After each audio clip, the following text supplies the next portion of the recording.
Yo, once again, we're back. This is Witches to Messengers podcast. Of course, this is Moe. I'm Mike. Got my dog JT in the building. What's up? What's good? What's good? Of course, my dog Drew Money on the boards. How y'all fellas feeling? Feeling Doing good, man. Love. Calling in on the check-in, man. I'm still out of town, man. Yeah, for the YouTubers, my dog Moe on the FaceTime. So my dog's still out of town handling some business. If you follow my Instagram story last week and on Twitter, you'll understand. Yeah, I'm in DC like Shy Glizzy right now, man. I'm chilling, man. Happy Father's Day to all the fathers out there. Happy Father's Day, young boys. Yeah, to even get into all of this, man, I gotta give a shout out to my tribe, man. The fellas, man, who are holding it down out here, man, doing their thing, man. So, that's all. I just wanted to get that out the way. But how y'all fellas doing, man? What's going on with y'all? Feeling good, man. Feeling real good, man. It's hot out here. Hot real early. Hot real early. Like 85 already. Everywhere. Word. Yeah, I thought the humidity in Charleston was crazy, boy. This humidity up here, Oh my God, boy. Jesus Christ, for real. It's hot up here. That's a lot of people too. Not that much space, so y'all gonna be even hotter. You know what I'm saying? Yeah. Everybody on top of each other out here, boy. They build up in the city. In the south, they build outward. Up north, they build up. So they put everybody on top of each other. Facts. For sure. For real. For sure. For sure. Oh, shit. So, my nigga, the last time we had you on the show, that was like, what, around December? Yeah, I think so. Yeah, I think it was around December. So how you been handling this pandemic, man? With your business with PFS and everything, man? How you been adjusting? Honestly, just a lot of reflection. Keep it a buck. I think we talked a little bit. Yeah. Just reflecting, seeing where the restart button is. We gonna have to do it again, but we're gonna be smart enough to do it well.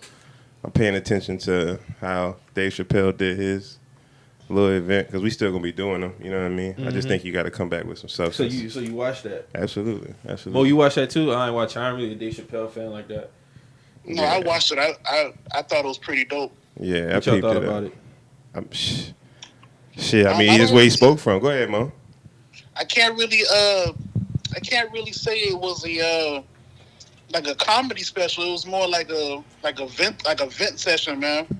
You know what I'm saying? I thought it was interesting because, especially like as black men, like we talk about this all the time. Like we always say, like, who can we really vent to out here? You know what I'm saying?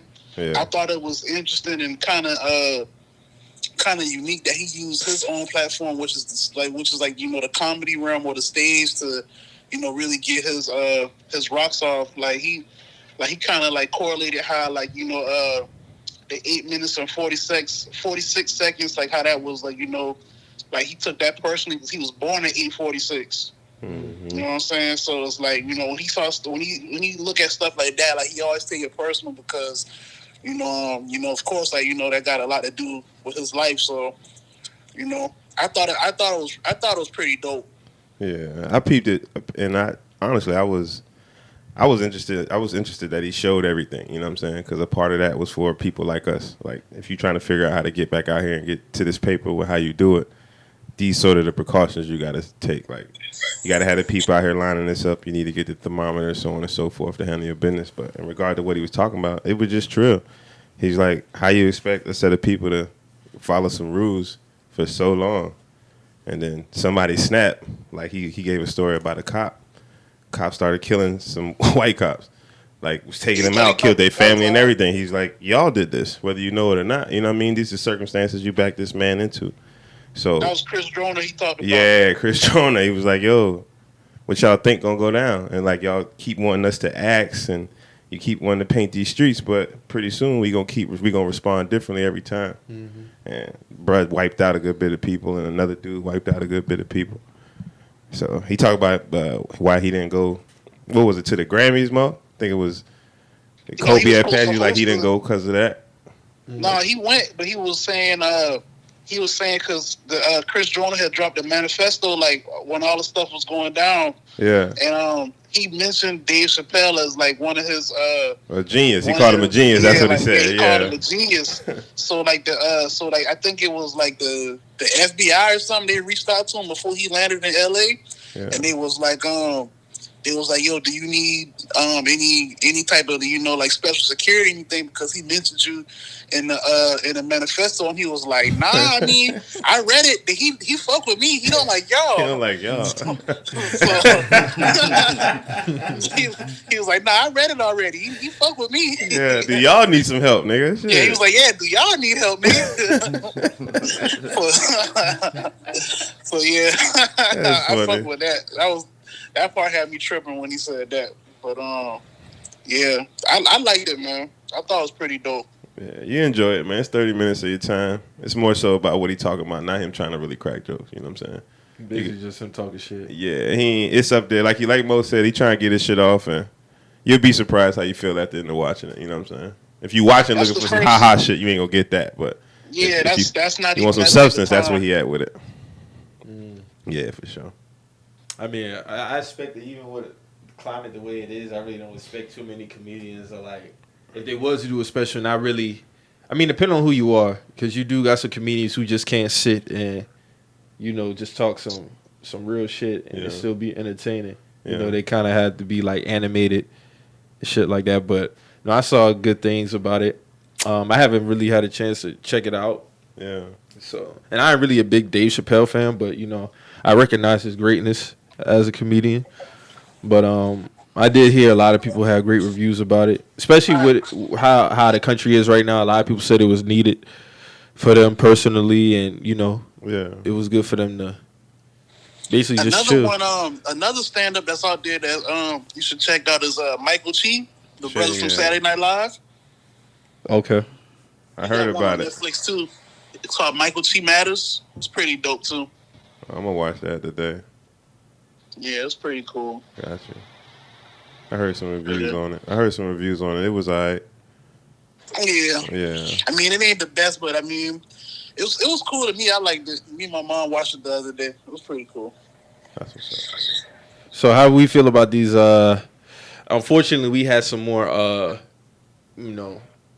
killings within the black community over the last. It's been a couple of weeks since we recorded. We had some more unfortunate deaths within the black community.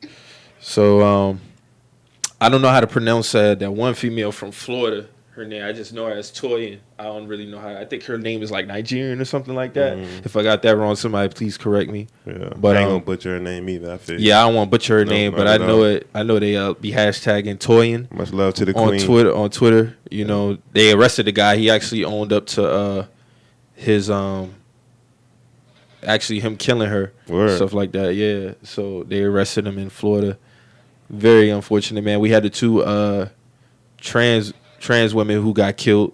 One of their bodies was found basically like butchered up. Yeah, shit was crazy. And then another one was killed. I think she was shot by a 14-year-old and somebody else and a 14-year-old. But it was two of them. I want to get their names right. I don't know, Mo, you can look their names up so I could get their names right. But yeah, R.I.P. to them. Word. We also had some hangings in Houston, Texas. Cali. Like 4 or 5 men found hanging, and it's crazy, man. Like they ruling it suicides. Like black people not hanging themselves from no trees.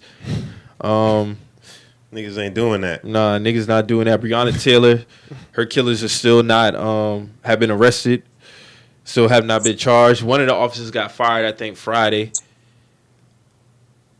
They actually passed a law in honor of her name, but they still have not arrested the officers who shot her. I feel the way about I feel that like case. It's crazy. It's crazy because I know there was some other ones, but I can't come across their names right now. But those two brothers also got they found them the hangings in Palmdale, California. Yeah, in Cali too. Some in Cali as well. Okay. I feel the way about that Breonna case though, because when you see something like that, a no knock warrant, that shit get deep. I don't know if y'all remember the white cop went to killed the dude in his own house, saying that she thought she used like the wrong key. I don't know if y'all remember that. Yeah, I remember that. Now, That was last year. if y'all know where I'm going with it, You talking about Botham. they was having a relationship. You feel me? Right. They was rocking heavy because Was that official? I'm just gonna go where I feel about it, you know what I'm saying? Oh, okay. Where I feel about it because So you feel that they was having? they had to. She was too cozy. She knew where she was going. There wasn't no force of entry, so you knew where you was at. You knew what you was trying to do. They may have had something. And certain people don't want shit to get out. And same thing. You look at those pictures of Shorty. You look at what was going down. Some of the white dudes in them areas where they from, they sort of just like us. Like, what you doing with your people? Like, that's a conversation on both sides. Like, them ain't your people. Why you rocking like that? And if this come out, your wife could find like you don't know the other side, like the enemy side. So they ran up in there. You know how they gang up with their people. Like they hunt us. Like no cap. Like it's hunting. We'll talk a little bit. I'll give y'all my opinion on that Floyd shit. But those things become like hunting, and the pictures they send it to their little group. You know, tell me why somebody had something for Shorty. Shorty wasn't no bad looking girl. Shorty, they went there. They shot. They said how many times they shot and hit old girl. And bruh shot back and knocked one of them down. Like, y'all ain't crazy. You know if you trying to knock somebody down, how many times you going to shoot at? Mm-hmm. You feel me? Why was y'all trying to... Sometimes, right? That's what I'm saying. Why is y'all trying to shoot her? Like, why is it a must that she not make it out of this? A no-knock warrant for an employee. Then it was the wrong... The wrong house. Come on, man. It was the wrong house, and I just can't... I can't accept that. I can't accept that, especially as a parent, a family member. Like... Oh, y'all got the papers mixed up? Like, no, dog. No, you didn't. Nah, that's unacceptable. That should never happen. Never. So it's like, well, I'm interested to see how this whole shit gonna play out. It's nasty. I don't understand. To me, I felt like it was disrespectful for them to even pass a law and not even arrest the officers who killed her. That's my opinion on it. It's basically like, you feeding us breadcrumbs. Yeah. It's like, okay, y'all take this, and nah, dog, like. You got to keep going, man, because it's that girl. She just had a birthday on I think the 10th or the 11th. She would have been 27 years old. She a youngin', man. Mm-hmm. That's what I'm saying. She was a youngin', and they put all them cops on y'all didn't know where y'all was going. Come on, man. Miss me. That's all I'm saying. Like certain things you got to miss me on, and y'all not knowing where you're going for a warrant. You got to double down on warrants before you even come go on to the judge for sure. For sure. You know what I'm saying? You got to make sure you're going to the right spot. What are we talking about right now? A warrant? Your mama give you good directions to go up the street to get goddamn groceries. You know where you're going. So don't tell me the judge and y'all got to execute a no-knock warrant. You don't know where you going? A no-knock at that. And she's not only that, she's a public service employee. Like she probably familiar in y'all circle. Something going on nasty in that. That's what I'm saying. It's a nasty world we live in. Straight up. When you see something like that, pay attention. It's scary, man. It's scary crazy because it's like you said, crazy. We getting like hunted out here, like we like prey. Word up. You know what I'm saying? So it's like, God forbid, that could be anybody. That could be any one of us. And just to sit back and see that shit, and it's just like, damn, you know. That's why I encourage people, man. You know, if you can get out here, get your arms. Stay strapped. I agree. Go get training. There's no shame in go get training if you never shot a gun before. I agree. You know, go to the range. You know, get some practice. I agree. Stuff like that. I agree. Because times is definitely different out here. You know, it's so crazy. I was on a PSA the other day, the website, looking at something because I want to get a 12 gauge, and all them shit was sold out. Word. All the shotguns sold out. They got some handguns. All the shotguns sold out. Crazy, but yeah, man. It's ammunition. Make sure you get that too. Yeah, you buy the gun. Make sure you got enough bullets. And make sure you get the right ones. Yeah. You just don't buy. You got to know which type of bullets to get for your gun. All that. Cause the way shit moving out here, it's better to be safe than sorry. You know. I agree. No, some states you can't even have. Like I know in New York and New Jersey, like you got to go through all types of paperwork and go to different buildings just to have a gun because you can't have no gun in New York. Man, you know when they say can't have none in Jersey neither. And it's Father's Day too, so it's a good conversation for pops. If you think about it, the shit go deeper than us. You know what I mean? Like pretty soon our children gonna be driving and not around us while they driving. You know what I mean? Like what will you really do? I was asking my folks that. What would you really do to protect yours? You know what I'm saying? How much cap is it versus, okay, I'm going to have to make a decision on my life if one of y'all do something to my child. You know what I mean? And am I already there as a man? Am I already there as a father? Like, okay, if I got to sit, but you know what I mean? Somebody harm something of mine like that, I got to be willing to do something. Or I got to be willing to, I'm either going to take the steps within following the judicial system, or I'm going to take the steps. I mean, yeah. I mean, you had that story a few years back of the father. You know, he, I think he killed the guy or beat him real badly, one of the two, because he saw him, like, trying to rape his daughter in the yard or some shit like that. Yeah. And I think the judge, like, let him off. He didn't even get no charges or nothing like that. But he was sitting for a while before he just basically, like, before he got out of jail. So it's just like, you know, times like this, man, especially with black people, man, it's important that, you know, we protect ours and for sure make it be known that, like, we here. You know what I'm saying? For sure, I agree. I mean, they benefit from everything else that we give them, whether it be our money, our culture, you know. So this is like just now seeing like these companies and everything coming out making statements and making donations, which is, you know, this is all good and well, but I just don't want it to be like no spirit of the moment thing, you know. Yeah.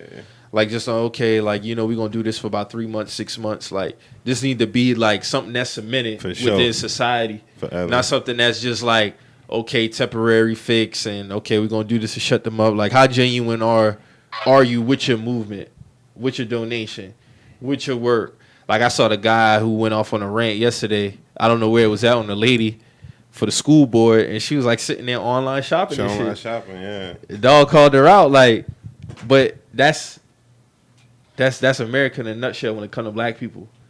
You know what I'm saying? They put on this front, either you don't care or you put on this front like you do care. And that was a prime example of that. Like, bro, like, you sitting up in a council meeting, you online shopping while this man talking about some real shit that's going on. That was for they was going to rename the school because it was Robert E. Lee. Yeah. Mm-hmm. And she was one of the, you know, decision makers, and she online shopping while this man, you know, expressing his, you know, desires for wanting to change the school name. So she walked out too. Yeah, she was embarrassed. She ended up getting up. Well, shout out to that brother though, man. Like, he went right at her neck too. Yeah, went right at her neck. He ain't not hold up. Nope. But the matter of fact, it made me think about your last podcast. I had a comment I seen Drew was going off because he was like, half of y'all going off by shit y'all ain't gonna do nothing about. Y'all got it all the way in the wrong. Like, shorty. Oh yeah, that's what you talk about. This white, but I'm talking about how the white lady was. You don't give a damn about this situation. You don't care nothing about us. You proving it. You online shopping. Yeah. This how you feel about my people. I'm gonna shop right now. That's a fact. Because if it was something that mattered to you, you would have been engaged. You'd have been trying to be a part of the solution. That's why I'm like, I just feel the way overall when it comes to them. It's just some ignorant ass shit. But they'll see though, you know what I'm saying? Because eventually I think our people will get it. We'll like swinging. We'll start roll together a little bit more. We'll start spending a little bit more money with each other. And when we see that, we grow and our families is doing okay. As long as you could tell a nigga that, yo, this work wasn't that good. We need to be able to tell each other that. You know what I'm saying? Every once in a while, hey man, you didn't cut my grass the way you're supposed to, but you don't got to fire the black man. Bring him back, educate him on what he did wrong, and now if he does it twice, now I'm firing you. Just like the white man would fire you, I'm gonna find me another African American company. Mm-hmm. We got to go through this stuff with our people. We too quick. Can't let them go like that because these folks don't give a damn. Mm-hmm. Telling y'all they don't give a damn. We all know that. We're a little bit older. I think that's all that's missing, man. Because you know, so many times that we quick to, like how you said, we quick to write our own off over some simpleness, man. And it's like, you know, you can't blame everybody for not, you know, having that level of professionalism that you got. It's a learning curve for everybody. Word. So it's like, you know, like you say, like somebody don't cut your grass right, and your brother, man, give that man another chance. You've been giving the other man a chance, you know, for your whole life. You know what I'm saying? Facts. So, you know, like you say, like that's all it takes, you know, to piggyback on that, like, you know, like everybody was celebrating Juneteenth this year. You know, that was beautiful seeing everybody, you know, wake up to do that. Like, you know, a lot of people have been talking about that for years. So it's like to see everybody, you know, really stand up and do that this year. You know, that was pretty dope. They need to make it like cemented. Another one of those things that need to be cemented. into like holiday seasons, like make it like 4th of July, make it like Christmas, make it like all these other days like paid days off. You see what I'm saying? Like that's how it should be for Juneteenth. We see all these other companies who made like Nike, they made it a paid holiday. Some companies that work that day to recognize it, but like I said, I don't want it to be like a 1 year thing. You see what I'm saying? There's something that has to be continuous because we should like it's been shown that they can take everything from us but not really appreciate it and take our lives at the same time. So it's like, at what point do y'all really like get this shit right? Like when are they gonna get this shit right? And I think I've been seeing some positive things. I just need to see it on a consistent basis. We can't let it just be like, okay, like when you was in school, you might have had a good quarter or something like that with grades, and then you start slipping. It's like you got to keep them shit up, man. Consistency, dog. They gotta be consistent. Them and us, but white folks. And that's funny. That's funny. We grading white people. Yeah. But hey, seriously, no cap. They need to be like. We need to call a couple of them to this, especially if you know them and you deal with them, just seeing how they move. Like, you don't want to examine yourself? Because I'm telling you, us as black folks, we do it all the time. Like, we trying to examine ourselves. Why is this even like this? And y'all like, well, why is it not like this when y'all really the issue? Right. Y'all are like, we a part, we got to protect ours, right? Especially if you middle-aged white. Come on, man. Especially if you middle-aged white. That's the shit that be so crazy to me. It's like, I don't have time to be educating middle-aged white people on the shit that we go through. Like, y'all grew up in a time, especially if you're middle-aged, because then that means you grew up when my mom grew up, and my mom 53. You see what I'm saying? So I know you saw some shit. You see what I'm saying? And she's off the heels of like my grandparents, and they grew up in the 60s as adults. You see what I'm saying? Like they was in their 20s when my mom was born. So I know y'all saw that shit. So I don't have time to be educating people like that. That's like when I was talking about Drew Brees last podcast. It's like, this man's 40 years old. You see what I'm saying? Like, he showed you his hand. He showed you his hand 4 years ago, and he's telling you again, and it's like, damn. It was just that simple for him to put out an apology, and certain people especially people like our people, just forgive him. Yeah. They gave him a lot of love because one thing that people do is they give you love based on your track record. You know what I'm saying? So, like, you reference his track record in regards to the racist shit. Other people reference his track record and what he does in the community, so on and so. But the fairness in that line is, bro, you could help people and still feel like they're not shit. Like, exactly. We just need to have that conversation as well. You know what I mean? Like, I can help you all day and feel like your people ain't shit like you need me. Cases, bro. Like, for real. Say it again, Mo, my bad. He said you can do all that and have like a charity case mentality towards it. You know what I'm saying? Exactly. Like, and not even have no genuine feelings, just trying to get it out the way. You know? Yeah. I'm in a little group, it's the Black Coalition or something like that on Facebook. And somebody showed like this Mississippi representative, like what he said. And it was like, well, they've been depending on us their whole life. They need us now. They still need us to this day. Just look around the world, you see. They need us. They need us to change something so that they can live or so on and so forth. They don't do nothing on their own. That happened in 2020. That's how they still feel to this day in that place in Mississippi. I never stepped foot in Mississippi, man. I swear to God, man. Mississippi, Alabama, those two. Oh my God, man! It's crazy because it's still segregated place down there in certain spots, and they don't care. Yeah, I'm cool with segregation though. You know what I'm saying? Not all over like I am by segregation. I was telling my boy this last night. If you black and you married a white chick, I expect that this is your house as a black man. That's so. Whatever I'm expecting to have happen in your house, if we gonna segregate, then your white wife coming with us. Like, this is our capture now. She coming with us. Them interracial babies y'all about to have, they ours now. It's like my boy said, nah, you don't ever get a chance to go back and pick nothing else. You with us. Your vote come with us. Everything come with us now. You know what I'm saying? I'm laughing and I'm messing around, but you know what I'm saying? If when we do on some segregation shit, take the ones that's with us. You can't go back neither. You know what I'm saying? Shit crazy, but make us stay. You know what I'm saying? She with you now. I respected him for saying that because he's like, yo, I'm actually putting in for the cause. I got like, this is what I'm doing. she mine now. I guarantee who she gonna vote for. You know what I'm saying? I got another vote out the deal. What y'all niggas doing? I feel you. Hey, that was Yo, dope. Mo, what's going on right now? B, that was crazy. That was how you crazy. worded that. Hey, my nigga say that's our capture. Yeah, like she's a property. Family. That's it. Word. Basically. Word. I feel you on that. That man Like, said I'm that's not, his house. yeah, I'm not really Word. big on segregation, but I ain't really against it neither. You know what I'm saying? I see the benefits. Hey. You know what I'm saying? So I'm big on us having their own and them having their own too. Yeah. Like, you know, the segregation aspect, a lot of people think like, okay, like, fuck y'all, fuck, you know, Nah. black people. But it's like, I ain't got nothing against white people, but I do know that y'all have more than us, more than we have for us. You know what I'm saying? And it's time that, you know, we get ours. Absolutely. And have ours. Like, I was having this conversation with my girl last week, and she was asking me about, you know, like if I had a company, would I never hire a white CEO? And I said it depends on what type of product I'm selling. Mm-hmm. It just always kept getting back to that because Yeah. that matters.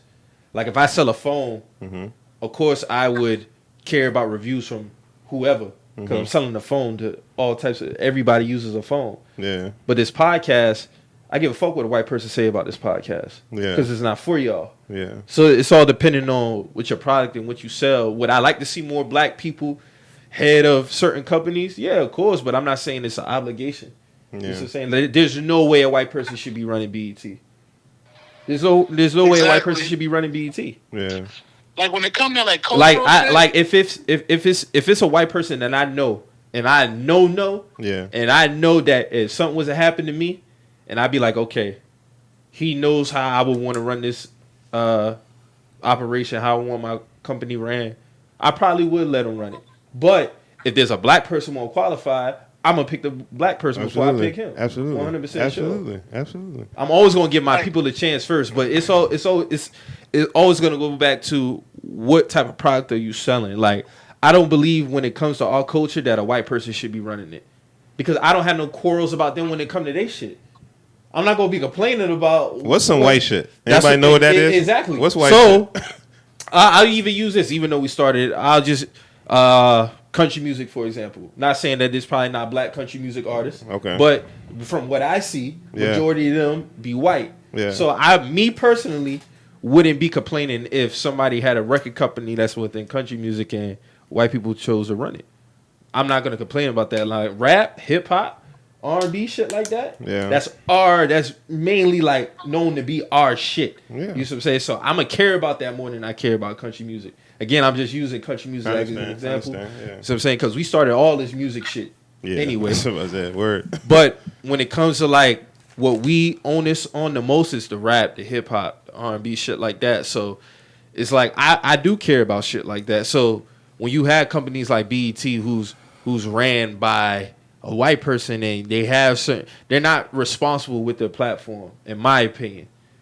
And we need more establishments. And when it comes to putting our culture out there, you have to have more black people hands on. And if you are a company that benefits off black culture, you should have, I don't care if you're a tree, if you have a white person at the top, then from the tree on down, it should be black people. It should be a majority of black people, because you benefiting off our culture, you profiting off our culture, but you don't have no say-sos in these boardroom meetings of black people. Is this all white people? That shit don't make sense. So it'd be that's facts. it'd be interesting to see, like, over the next decade or so, like how the scale tips when it comes to shit like that. Mo, you was about to say something? No, I was just piggybacking off what Mike was saying. How like when it comes to cultural, like in my opinion, when it comes to like cultural like things, like these media platforms and whatever, like they definitely should be black owned, or like how Mike say, like the higher up should be black, because it's like, nobody can tell our story or present our culture and our cultural references like us. And too often we see it, like, these people they fumble they it. always they want to use like different things from our culture, like different movies, songs, and videos. They'll use these things and like they social media posts all the time, and then when it finally come out, like, who's behind these companies, nobody look like us that's making the decisions. Mm-hmm. And often within those same companies, those same black people that y'all always want to use for references, they get disrespected the most. They're not getting compensated fairly. Mm-hmm. Exactly. So it's like, I'm all for that. Like, if it's like some cultural shit, like, there should always be us, calling those shots, or putting other people in position, like being the higher ups. Yeah. You said you brought up this decade. I actually think so. From 2010 to 2020, a lot of money was made, right? Mm-hmm. Because of like the talents, the people in front of the camera. You start giving you more shots because there was Instagram. You could get a social media platforms, social media. Yeah. But people got to remember, those people, we went through so many of them. Like, there's really no substance in what they do. I think from 2020 to 2030 is going to be the year of the background people. You're going to see a lot of artist development come back. You're going to see certain things that left come back because people realize that's where the money, like, sort of is. You're going to see a lot of people get rich. A lot more money going to get made the next 20 years because the people that know how to keep y'all up, because they're going to figure out that your views is fake. You can generate them off of a machine. You can get likes and all that stuff generated off machines. So they're going to be looking for real talent, like sustainable talent. And in order to have that, you're going to have a good team. I think teams are going to be big 2020 to 2030. You're going to see some solid black people coming together, doing some dope shit and making a lot of money, for sure. For sure. Because them whites, they're not going to really adjust. Like, if we know what's up. You know what I'm saying? They're not going to adjust. Especially when it comes to, like, it's nasty. Like podcasting and shit like that, money's being thrown out there. Man. You know what I'm saying? Exactly. Rogan just got his big deal. You're saying, Simmons, he got his big deal. Like, Joe up for his soon. Yeah, Joe up for his soon. So it's like, it's definitely out there to be made. Like, I look at podcasting like anything else now. It's like, especially like within rap, like, anybody can get it. There's room for everybody. It's just like another entity now. You know what I'm saying? It's just like another thing. I look at it just like how when rap music started. It's just like, now look where rap is now 30-something years later. Almost 40 years. If not already 40 years later. Yeah. You know what I'm saying? So it's going to be definitely great to see. But more so if it's protected the right way. Word. More so if it's protected the right way. There's a set You can't just let people infiltrate the shit and then just take it, water it down. You see what I'm saying? Unseason it. Like, it just fuck it up. Because then you get to a point where it's like, well, we got such and such here. No, well, the foundation was made and y'all fucked the foundation up. Mm-hmm. And now you got this uncultural motherfucker running this shit. A lot of shit is just going to shit. Mm-hmm. And we seen that happen over too many times. It's like, even when they had the Blackout Tuesday and they had, like, they said it was a music business who started that, like, I feel like even with now, Tuesday ain't what it used to be when it comes to music. Like, that day is Friday now. Yeah. So you should have took Friday to recognize that. Like, take a hit financially on a Friday. That's how I look at it.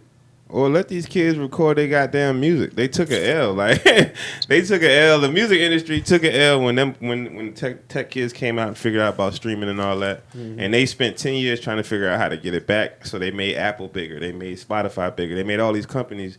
They still owned by white folks. Yeah, we got more opportunities. Yeah, they shelving out more bread. But they got more bread now. You know what I'm saying? Like, they make more bread to give more bread. Y'all making them more. They still just as rich.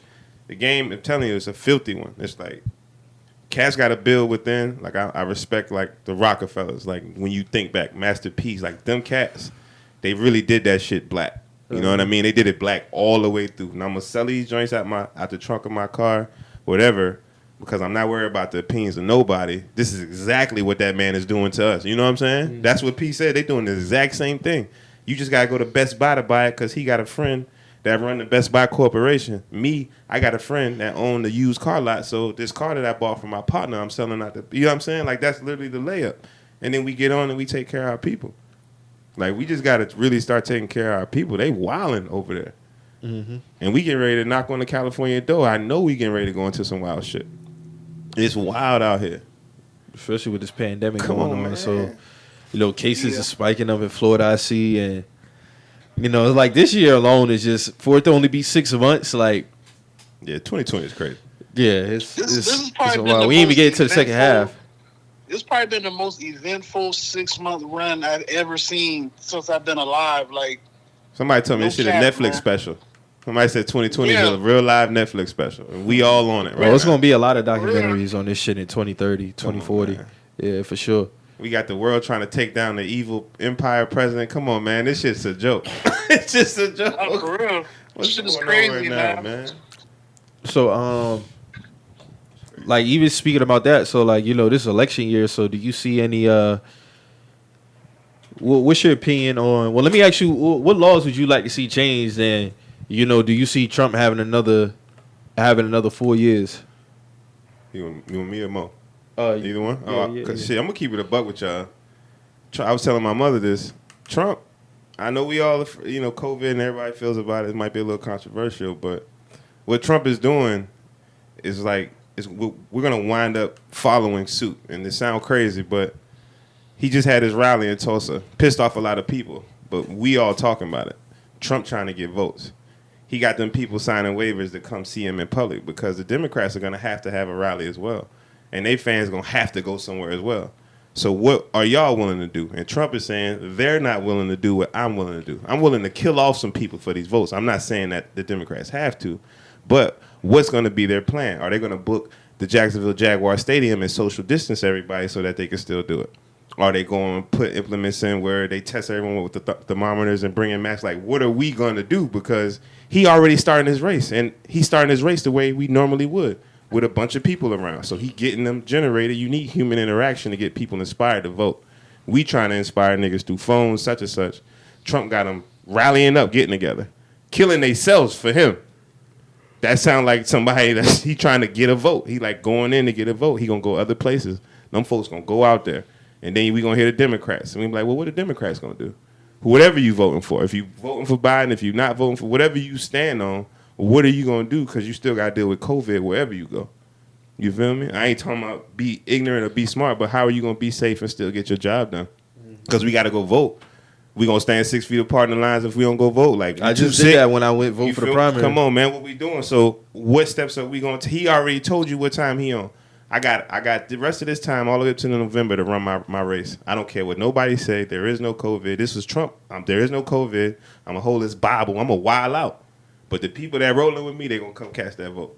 We, on the other hand, not just us as black, us as a community, could be black or white. We trying to figure out how we should even go vote.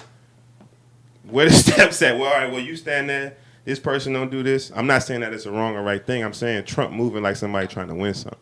So what would you like to see change, like, on the law end, as far as, like, especially, like, with police killings and stuff like that?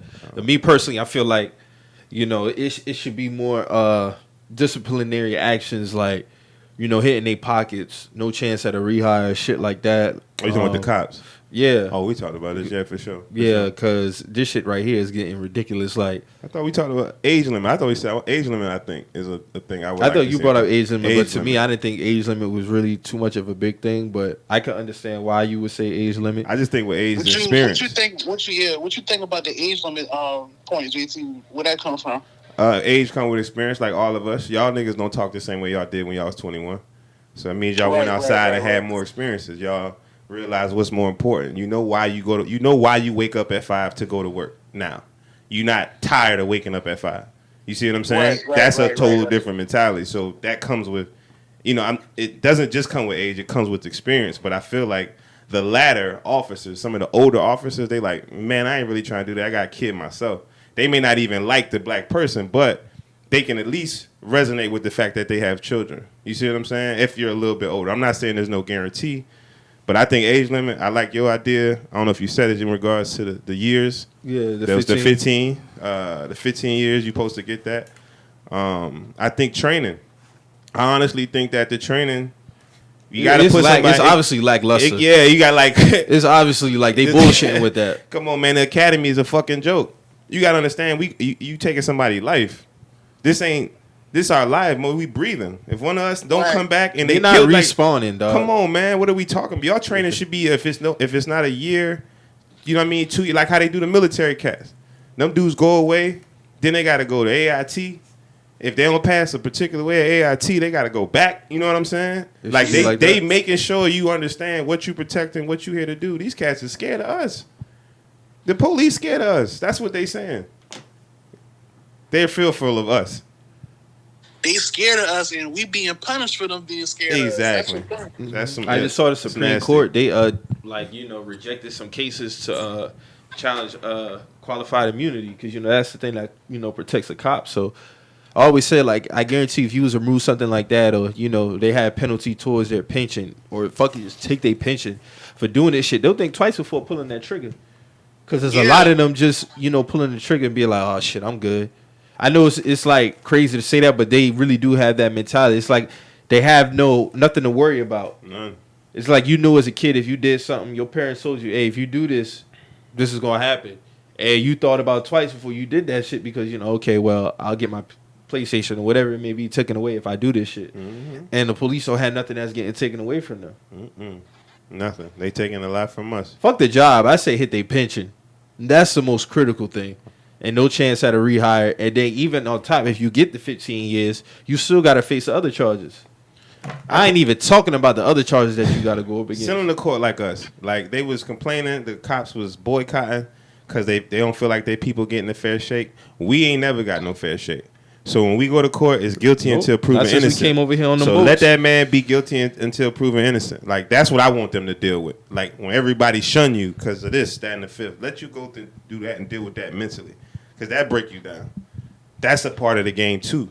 That's what they do to us as well. Like, when we go to trial, like, they trying to make us look as if we're this terrible person because this took place. Mm-hmm. So make that cop feel that shit. Make him feel that. Well, he had a family. Yeah, so did Ray Sean. You see what I mean? Like, that, y'all ain't no better, but we gotta sort of nip that in the bud. Y'all ain't no better than us. Let's just balance this shit out a little bit. Matter of fact, if I'm speaking truthfully, why do y'all steal from us? Because we're superior. Yeah. That's why you don't steal from nothing that's weak. We take from the better. Yeah. So y'all trying to take exactly. They've been doing that. We are superior, and y'all know we're superior, and y'all know as soon as we figure it out and we start linking up for real, it's gonna be real shaky around here for y'all. Mm-hmm. And maybe that's a 2050. Maybe we're not gonna be alive to see it. Maybe that's some 2050, 2060 shit. But we got a chance with our children to restore legacy, all types of shit. Them police, that shit's whack. I want them to be guilty until proven innocent. Period. Treat them like how they do us. It ain't no innocent until proven guilty. That man don't got no rights or nothing. Let that man sit in prison. Don't get that man no special snacks. You feel me? Don't stop by no Burger King for Mr. Roof when we know where we at right now, what just went down. Mm-hmm. Don't stop nowhere.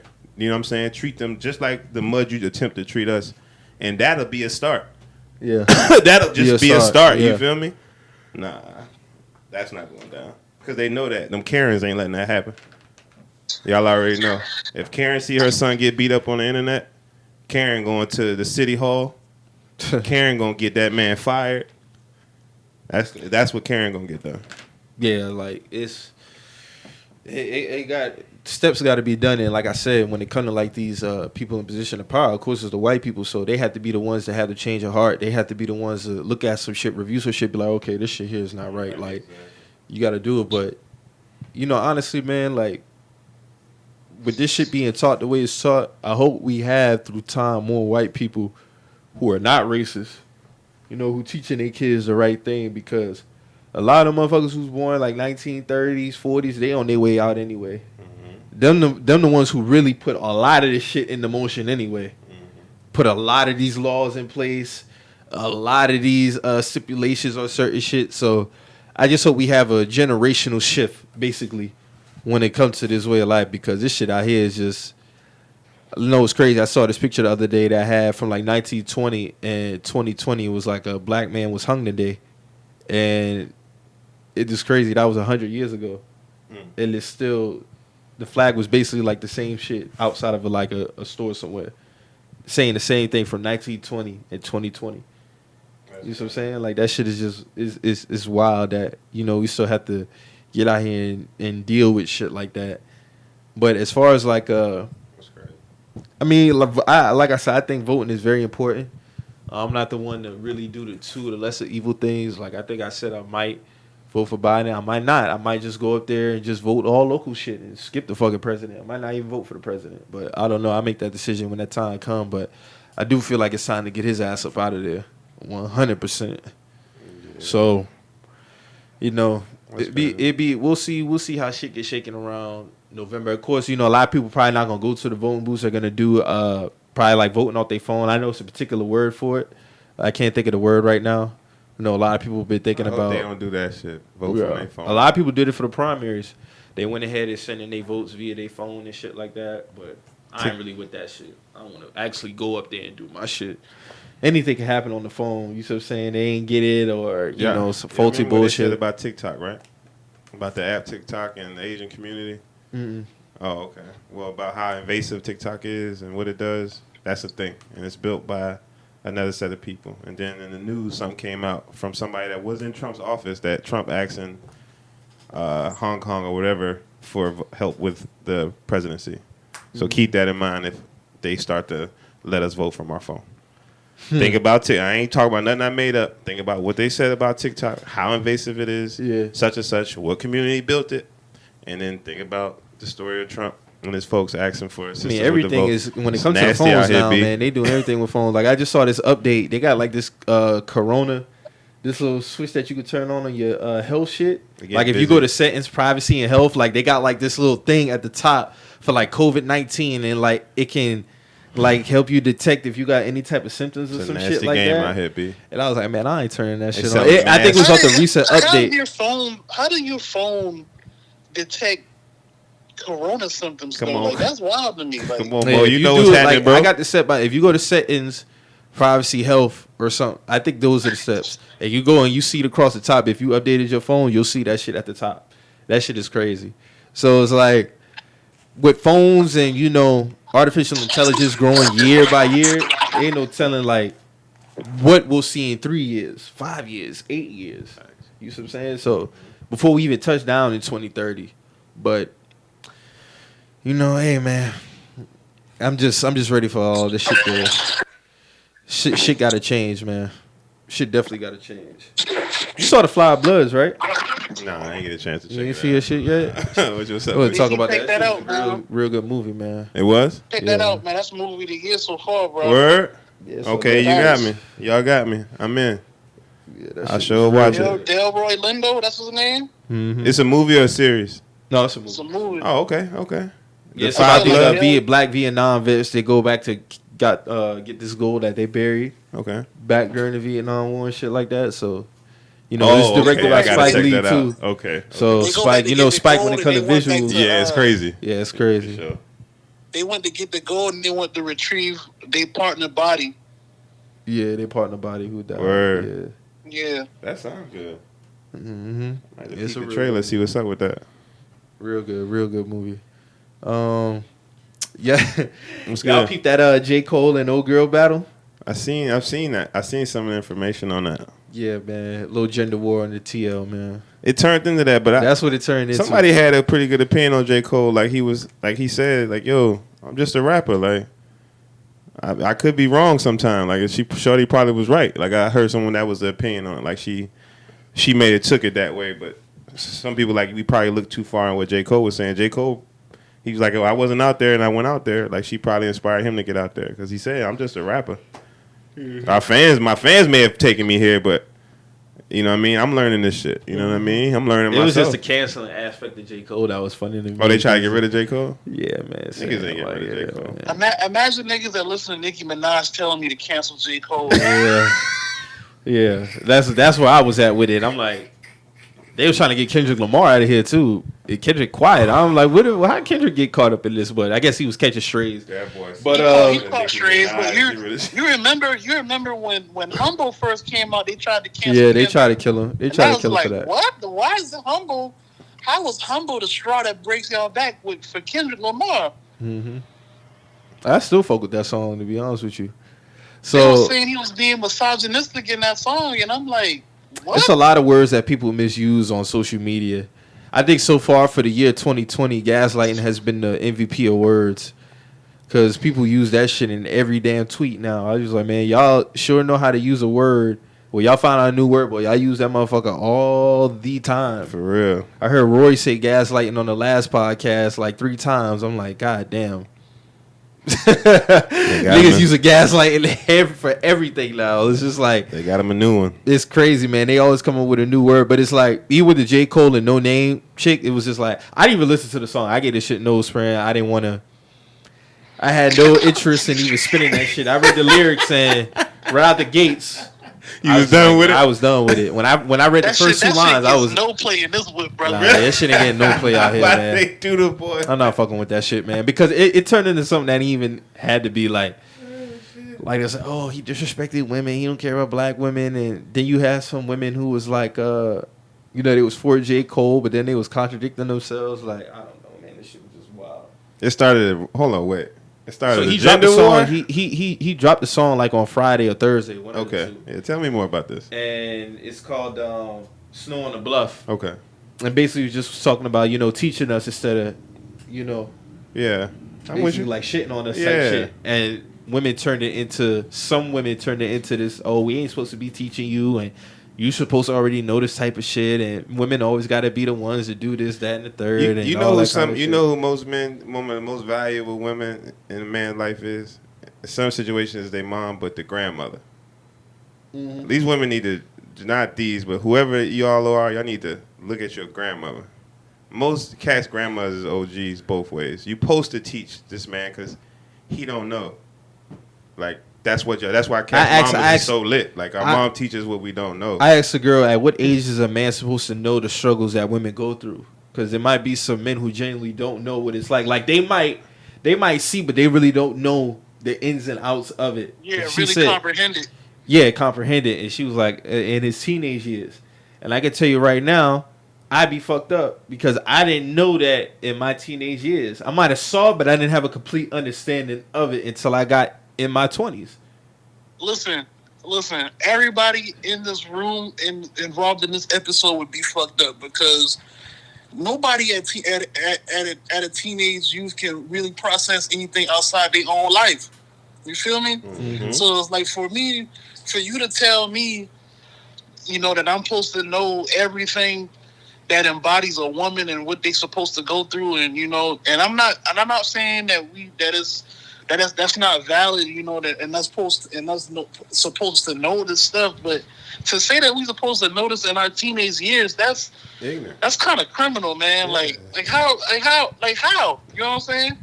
No, like we learn the basics, like how to be respectful.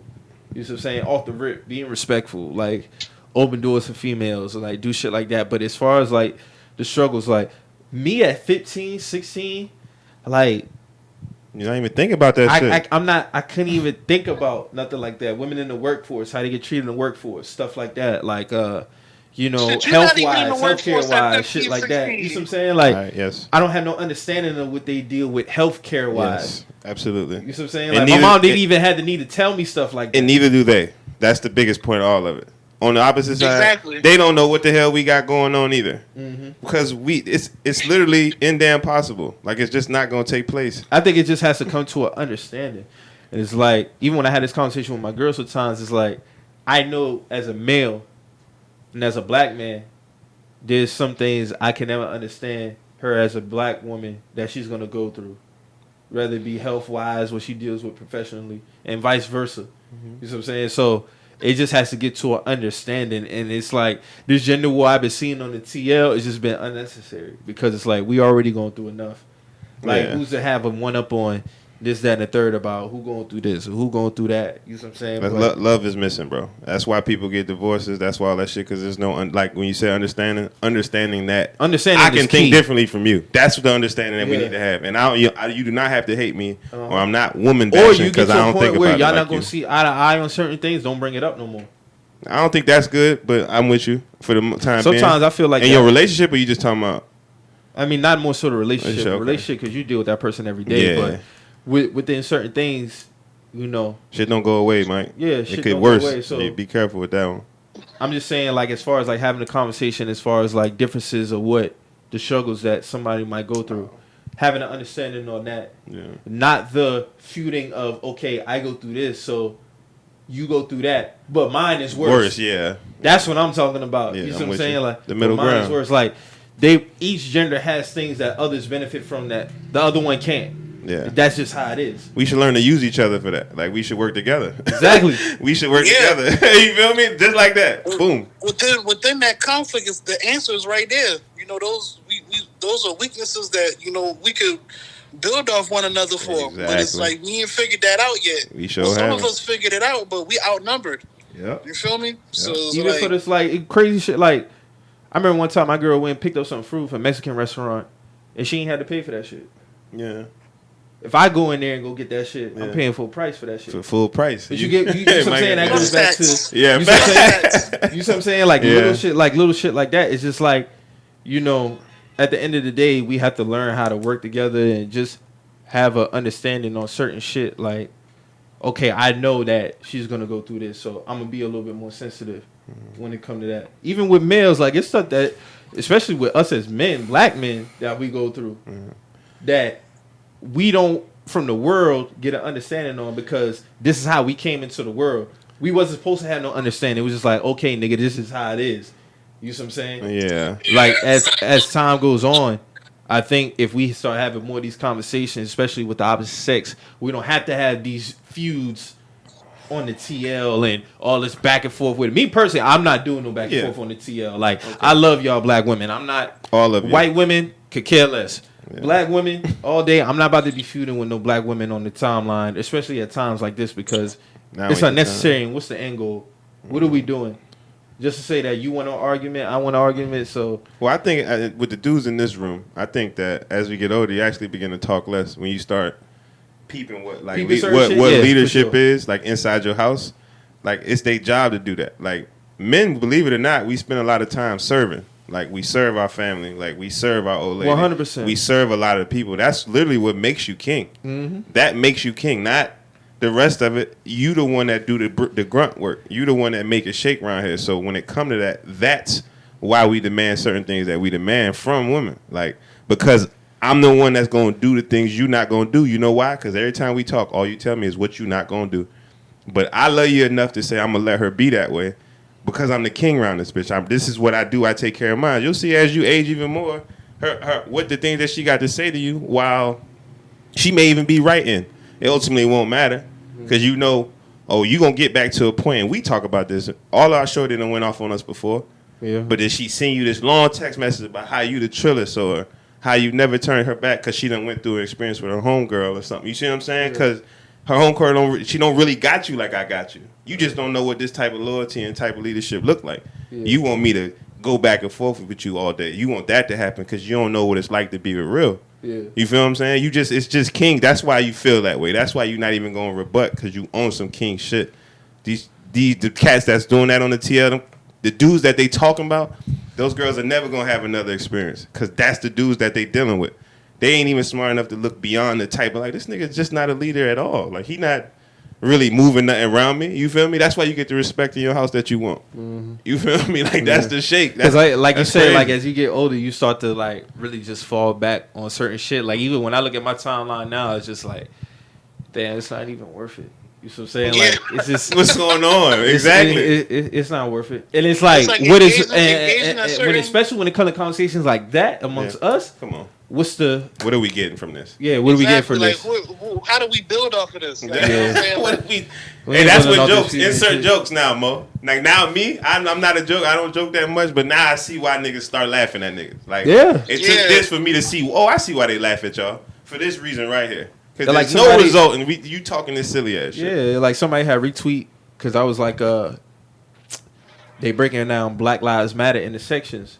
So I guess he's I'm assuming based off of his name and how he looked, I'm assuming that he is of the LGBTQ community. So he retweeted my tweet and said some crazy shit, and I was just like, okay, because there's no need. Like, this shit is for everybody, including y'all. You know what I'm saying? Like, so. Us even, how you gonna segregate some shit that's meant for everybody? You know what I'm saying? Like, that there's no tiers to Black Lives. That's what I'm saying. Black Lives Matter included everybody, regardless of what your preference was, your sexuality, you know, all that shit. It didn't matter. But see, now it's just like they separating something that didn't mean to be separated. It was for everybody. And now when I look at it, it's just like, okay. Don't this sound familiar to y'all? Like the before us, like the people before us. Like ask your mama. There was a certain set of niggas. I brought it up. It's a Harriet Tubman little analogy that I use. When Harriet Tubman was riding, it was three sets of niggas. It was niggas that was not going to sacrifice what they had because they was good in the house. Mm-hmm. It was the niggas that was going to ride with her, and it was the niggas that was going to tell. Same thing we dealing with now. It's people now that's they either trying to cause division for their cause or whatever they got going on. Yeah. Cause and it doesn't have to be evil. You just trying to cause division for your cause. We all black. You talking about the black LGBT, whatever. You talking about that community. Uh-huh. No, black lives. You black? I don't care what type of sex you like. You was black first, bro. Yeah. What? It's ignorant. It's ignorant, bro. And when you hear that, slowly step away from them people. As we age in here, please. When you hear that, you be like, oh yeah. At some point, you're going to be on some crazy shit.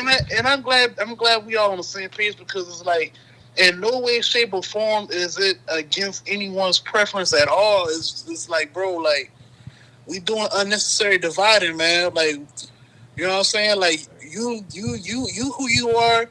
That's why you are who you are. Your uniqueness is why you're under this umbrella, bro. Like, but you got to understand, you were black before you were anything. You know what I'm saying? When you get pulled over, or if you come into contact with any type of law enforcement, they don't ask. They don't see your preference or anything first. They don't see your religion first. They don't see anything first. They see a black person, a black woman, or a black male. However you choose to go by, like they don't see none of that first. They see black.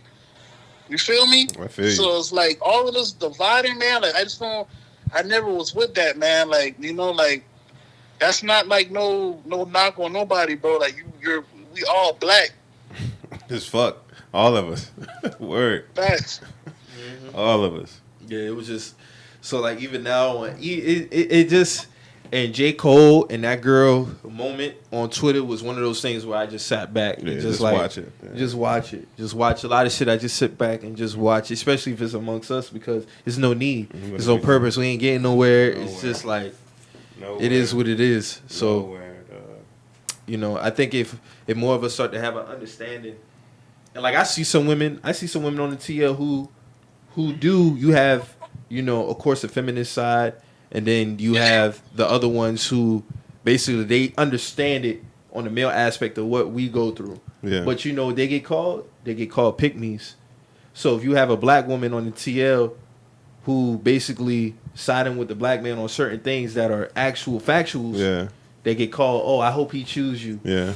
I call that a rider. I hope he pick you. For sure. And call that a wife. That's what I call that. Even on the other side, even with us. Yeah. Like, because there's some things that you can see a black woman go through, and then a nigga say some shit like, oh, I hope she see this, bro. It's like, no, nigga, like, that's just speaking facts. Like, that shit has to stop. You see what I'm saying? It's that pick me shit is such a weak, it's a weak ass play. I don't know when that shit started, but it's just a weak ass. It's a weak ass play on both sides, bro. Like, it's weak when niggas say it, the niggas, and it's weak when females say it, the other females. It's like, no, they're not trying to be pick me's. They just speaking fucking facts. It just is what it is. Like, if you agree with the opposite sex, somehow you become a pick-me. I'm not talking about, like, the pandering and shit. That's different. Yeah. But when a person is actually speaking facts, automatically they get out to get, oh, I hope she sees this. I hope he sees this. I hope your ass ain't lonely, whoever you hope see that. Exactly. Because most of you motherfuckers lonely and unhappy wow, anyway. That shit has to stop, too. Go ahead, Mo. That's crazy. No, that's all. I was just agreeing with you, man. Like, that's corny as hell, man. For real. That shit is. They choose. That's ignorant. I don't know. That's Twitter where I try to stay within the 37 followers that I have on Twitter. Couple tweets here and there. Something go crazy. It's cool. Because it'd be some real dumb shit on that thing. Especially right now. Especially when I wasn't on there before. I got on there like 2018. So even now, just seeing it's like, go back to what you said earlier. You see certain shit now. It's just like, it's not even worth bothering. But, we just need to have more better discussions when it comes to shit like that. Like, the whole J. Cole and Noname shit didn't have to go the way it went. But I saw it coming. Yeah. Because of the climate that we in, the temperature. Females, especially black females are real emotional right now with a lot of things that's going on. And, so anything could be a trigger. Yeah. But if she goes off on you, don't fire back. Yeah. Just if she's willing to have a conversation. If she's not willing to have a conversation, then you could just leave it at that. I've understood that if you when it come to that with women, if you could do that, man, you go to a whole nother level. When by the time she calmed down and she recognized that you let her say a lot of madness, you ain't really moved, you still even kill. Just sat and listened. Now she realized, I'm in the room with a boss. Like she really understands that herself. Because I'm in here doing all this. He looking at me crazy.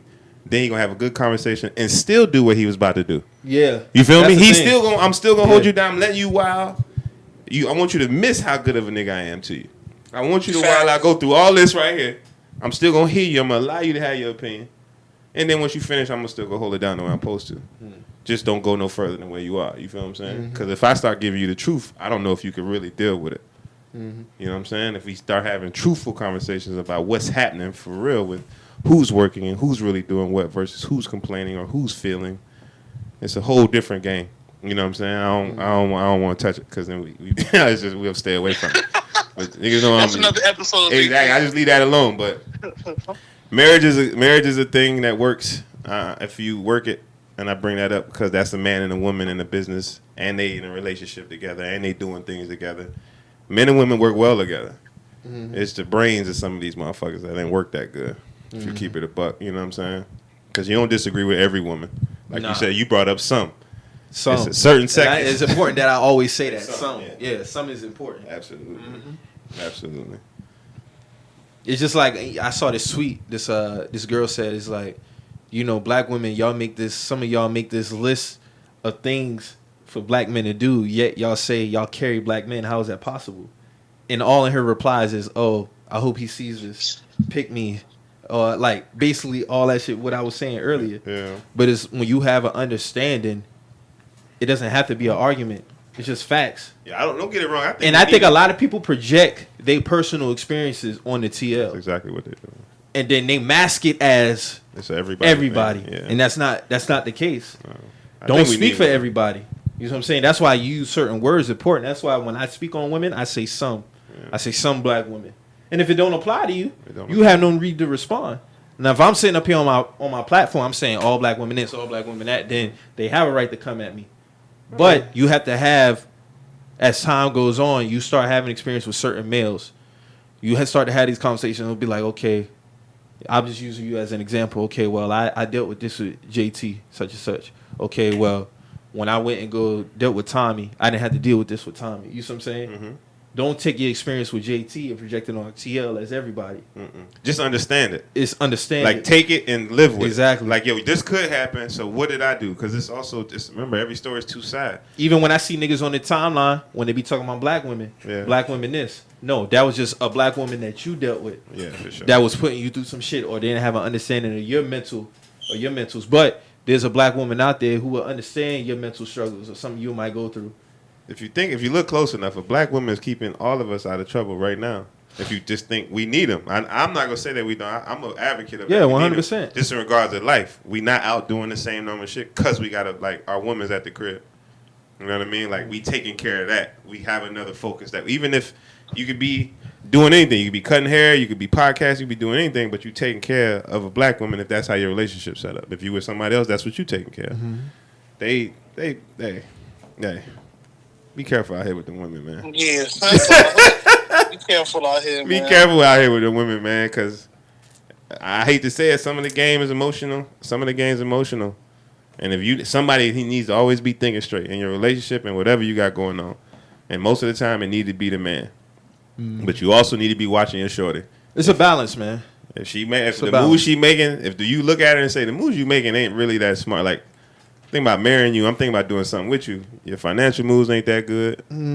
If they not that good, then I probably need to be the one taking care of them. You know what I'm saying? Be real about yourself. Well, I'm not that good with paying bills, so I have you pay the bills. Like, figure that out amongst your set, man. Stop worrying about all this shit going on, because COVID, the police, and physically we're outnumbered in the world. You know what I'm saying? We got to squad up big time. And speaking of outnumbered, I know we got another talk we need to have for sure. Whenever you get around to it. Well, my man, the last time I was here, you even named the podcast. You know how I feel about this kid. This basketball stuff. Me and you talked about how you feel about NBA coming back. Oh, I'm looking forward to it. I hope it happens. Like I would love for the basketball to come back. I'd love for it to come back. But it's not an important conversation right now. I want to talk about why the divide. Yeah, I want to talk about that's my key, the it. divide and that. What's that about? I do not understand how, all right, so like, me and Mike, we talk about this a lot. Like, I'm for players wanting to come back, and I'm for players having legit reasons for not wanting to play. Like, I'm not going to put these players against each other. My main thing from the jump, like, I peeped immediately how the media put players against each other and how the media was placing these tags on people. Like, I told Mike this immediately, like, it disappointed me on a whole nother level seeing Woj put that article out and labeling Kyrie as the disruptor. You know what I'm saying? Like, and another thing, like when I was talking earlier about how these like companies, they use us and they use our movies and references. Like Bleacher Report that's like at the top of the list. Like it was spreading the most. Like it's like they turned into like gossip sites out of nowhere. Yeah, you know what I'm saying? Like they was posting articles with like the eye emojis, like that's poor journalism, man. Especially at a climate like this. And then y'all got blacked out Abby. So it's like, all right. So it's like, what are y'all really for black unity? You know what I'm saying? Are y'all really black? Y'all really with black solidarity? Like, you know what I'm saying? So it's like, how do y'all care about black lives and all this other shit? But at the moment it comes time to try to pit us against each other, y'all at the forefront of this shit. Yeah. You know what I'm saying? Like, there's no way in hell. Like that shit. It was really frustrating seeing it, man. And I just wanted, like, I just wish that the players. I'm pretty sure some of them do see it, but I just wish like the main players could really like see it, man, for what it is, because that shit was real disappointing seeing that, man. Word. Yeah, I mean, like I'm torn in between it, just because I think about like myself, or if I was rolling with a set of people, somebody in your squad break camp and do something totally different. Like you broke camp on us. Like I just think of, like, so maybe the articles, maybe you're right, the public, like the how things were publicly put out. But you can't break with me. You can't be the vice president of something that already represents everybody. You already a part of something that represents everybody. And when you are the vice president, that means that I took this job understanding that I said I'm cool with somebody being the president and I'm the vice president. That's just like my stance on it. So a part of leadership ain't always about what you want.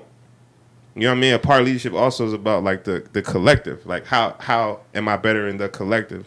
And then I'm also thinking about like the result of what happens, regardless of how I feel. What's the result of what happened?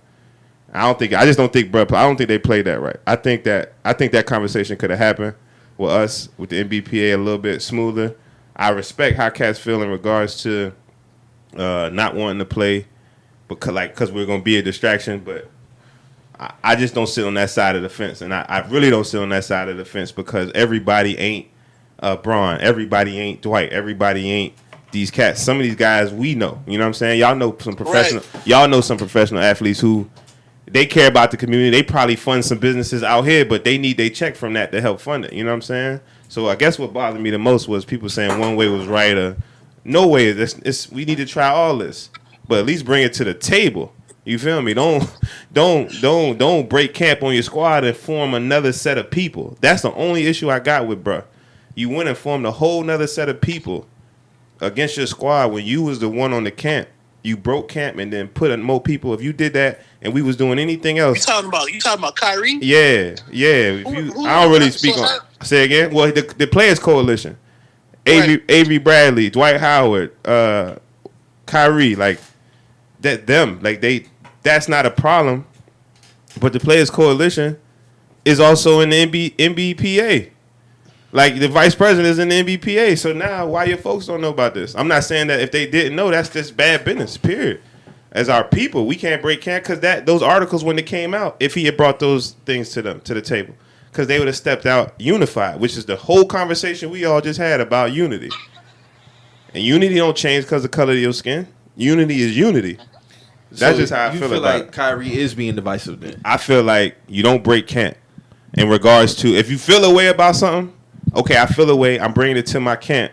I'm gonna stand on this because I've also looked at the repercussion of what could take place. I just don't like the narrative that he's bringing up all of this because the NBA told him he couldn't go to Orlando, so then all of a sudden he was like, okay, well if I can't go, let's just cancel the season. And then try to mask it. That's strong. That's strong. Try to mask it as, oh, he's just using this social injustice thing as a crutch when he really just mad at the fact that he don't want to play. Yeah, that's I don't believe that's that. nasty. That's nasty. very You know what I'm saying? Like, that's very bullshit to me disrespectful. because it's like, how can you even say that? People's like, oh, because even when me and you had the conversation, you text me and you was like, well, where was this with Tamir Rice and all that? So then my response to that would be, but that doesn't make sense. So let me ask you a question. You support Colin Kaepernick, right? Mm-hmm. So do you know that people were saying with Colin Kaepernick, where was this when you was at the peak of your career? Mm-hmm. Everybody has a starting point on when they're going to talk about social injustice shit. Mm-hmm. So to say, oh, where was this with Tamir Rice? Like, he might not have been spoken out on Tamir Rice, but I know Kyrie Irving has been active in his community. Mm-hmm. He's always been active in the Cleveland community. Mm-hmm. So when you say stuff like that, it's kind of contradicting, but yet you support Colin Kaepernick. Everybody has a starting point when it comes to talking out on something like this. So when I see Kendrick Perkins and when I see Woj and when I see all these other people, just basically they making this thing about Kyrie because of the Braun relationship. That's all it was. First off, Cap was right. Just step it back. If you supported Cap, you wind up getting it right. Like Cap was standing on something that wound up. And Kyrie is standing on something. I mean, we gonna see. People don't like the way he's going about it because it's affecting the entertainment aspect. That's what it is. No, I think the dude's shady. I'll just keep it a buck. I think he's shady. But what has he shown to be shady? Everything. I play sports. I don't know if you ain't playing no sports, but if you paying close enough attention, that cat right there, a different cat, bro. And he rolled with cats that was different dudes. Kobe was a different dude. Kobe loved black people, but Kobe wanted Shaq out of there so Kobe could prove he was great. That don't make him wrong and right. That just means that's who Kobe was. Kyrie on some different shit. I'm not saying that I dislike it. I'm talking about just the personality trait of the person. I don't want to be around it. That's a negative. My apologies. He ain't shady. He's for himself, and he's so much for himself that he gonna make sure that he right. It's your opinion. I mean, either way, I can state it for you. Got a lot of viewers, so I'll say it both ways. In certain communities, they understand shady. In my community and other communities, will say the way he move is detrimental to everybody, which is why Boston didn't do what they were supposed to do. Like I could literally take it from the streets to the court. How that dude don't. He just don't. Not to me. That don't have nothing to do with what he's talking about now. He's the same brain. Basketball shit though. I'm with you, but he's the same brain. You don't take the brain out the person. People move how they move. Every aspect of who you are that. Whether you go to work, you're not a different nigga at work. You Mike at work. Kyrie to me is the same nigga when he leave. Then when he on the court, when he go do everything else, that's his train of thought, bro. So you mean it? So people have been saying throughout this movement that he's been selfish within the way he's been moving, and I don't see that. I just don't see it. It did, and I asked people, has he shown in his career that he's been selfish because he didn't want to play with Braun no more? Okay, let's put that in the bud right now. He didn't want to play with Braun no more. What happened? He comes back a year and a half later. He publicly apologizes to the man, recognizes. So it's like, but he did that for Boston. You know why he did that? He did that trying to be the leader of the jail in them. That's why that went down. It doesn't matter. He didn't have to do it, and he still did it. That was his learning experience. That was his learning experience. Like he had to go through that. He had to go through that fire and see, like, damn, this would come with being the top nigga. Like you had a nigga who acknowledged that he let his pride get in the way. Hold on. Like when he played with Braun, when he played with Braun, he was Kyrie. You know what I'm saying? By the time he left Cleveland, he was Kyrie the champion. He was Kyrie that had a direct hand on a ring in a historical run. Yeah. That's completely different. Yeah. So like when he went to Boston, when he goes to Boston, he is now the alpha male. Like he is now, I'm not saying he's in LeBron's class, but he is in that tier of being talked about as an athlete. You know what I'm saying? Like he had to learn what comes with that. Yeah. So of course when he sees everything that comes with that, he's probably going back and reflecting on everything, probably personal conversations that him and LeBron had. Yeah. Now he, as a man, he can probably correct himself and be like, damn, like, you know what? Braun was kicking that real shit back then. I gotta give it up to that man. This is good. You know what I'm saying? Yeah. As a man, I gotta respect that. I can't knock him for that. You can't. So Now I want to say something to you because there's always a post. Like We say what we feel, but then what happened? That's all I'm saying. Like he went there and he didn't become the leader. He didn't understand. Then he left and went to another place and he didn't lead them niggas either. Like he didn't follow suit. That's all I'm saying. Pay attention to the action of the person. He left. He did all that. He like Mo said, yo, I man up. I apologize. Yet you still ain't get it. He still ain't get it. It just the Kyrie Boston shit just didn't work. No, I ain't talking about. I'm talking about the relation, not the court, not the game. The players. I'm talking about the people. I ain't the only one in the world that feel that way about. Like I ain't the only one. It's other people that's like, no, we better without him. He feel the same thing he felt with Bron. Jason Tatum, we can all blossom now with you not here. Mm-hmm. Go be somewhere else. That's all I'm saying. If that was the case, if you was such a camaraderie guy, then you going, I learned from this. I'm going to now act in it, and then I'm going to win as well.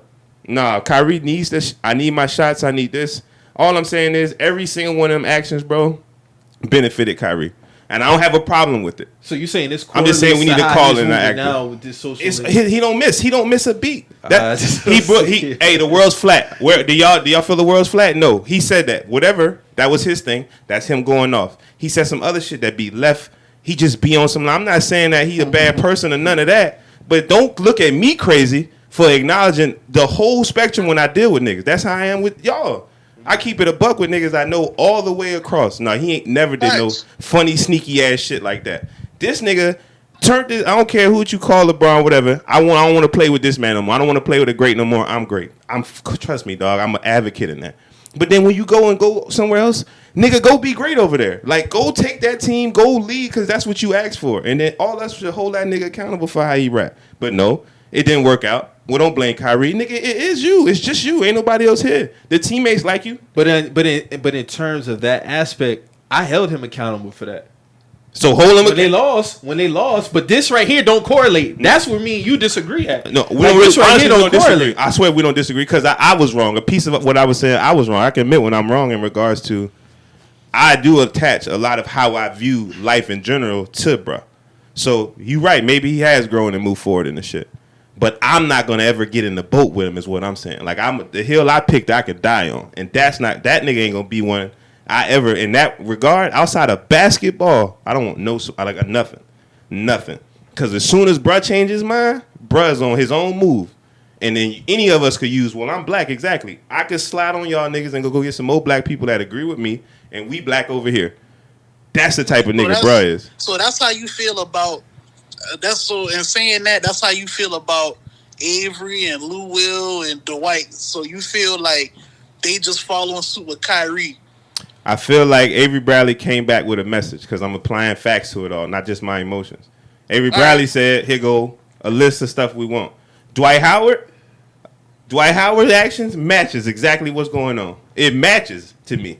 He got up there, he ain't say nothing. He did not say nothing outside. I feel like it's a distraction. He ain't say nothing else, bro. Me and Mike just sat up here and gave police age limit. We just talked about.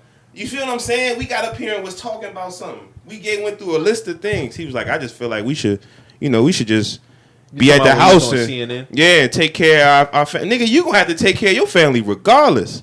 You gonna have to definitely do that. What about you? Can you not go to work because George Floyd passed? What about y'all? Can y'all just slide? No, I ain't going. Because our people out here dying. Well, what about your child at the crib?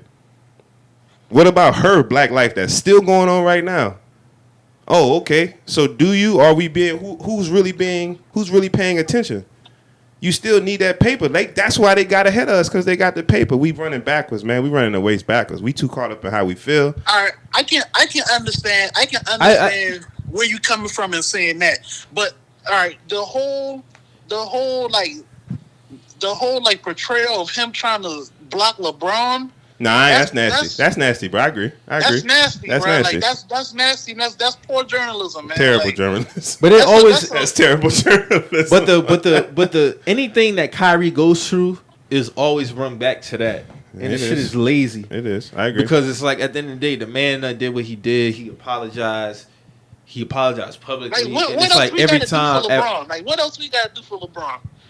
I don't know. Like I'm just going off what Mike say. The man, he learned on his own. He apologized to the man. Like, you know, like they publicly hashed over whatever they had going on. I don't know if they even had real beef besides him not even wanting to play with him no more. So for the media to always try to attach that man to LeBron, what else do he got to do? I feel you. I don't know. I hate hearing bro name come up all the time. I didn't like the scene. I just didn't like how the same energy wasn't applied to Lou Will and Dwight Howard when everything everything was Kyrie survived. I never heard Kendrick Perkins get up there say nothing about Dwight Howard, say nothing about Lou Will, say nothing. Everything was Kyrie. And it's like, dog, like Lou Will, he's been just as vocal, if not more vocal than Kyrie Irving on this whole shit. Mm-hmm. He said he's still undecided on if he gonna go because not only that, he worried about the COVID, and you also said some slick shit too about when Harden was the first one to speak about it, and you was like, "Oh, the nigga ain't love the game." Harden talking about COVID, nigga ain't love the game because he giving up an opportunity to play. Like this shit is real out here. You know what I'm saying? Like people is really dying. My uncle just came home. Like his voice still sound funny from this shit. You know what I'm saying? So like John Wall just came out. My little sister had it. Yeah, I'm with you. John Wall came out last week and he was like, he don't feel safe, going down there doing it, and people like tripping like jokes, making jokes about this nigga. Anyway.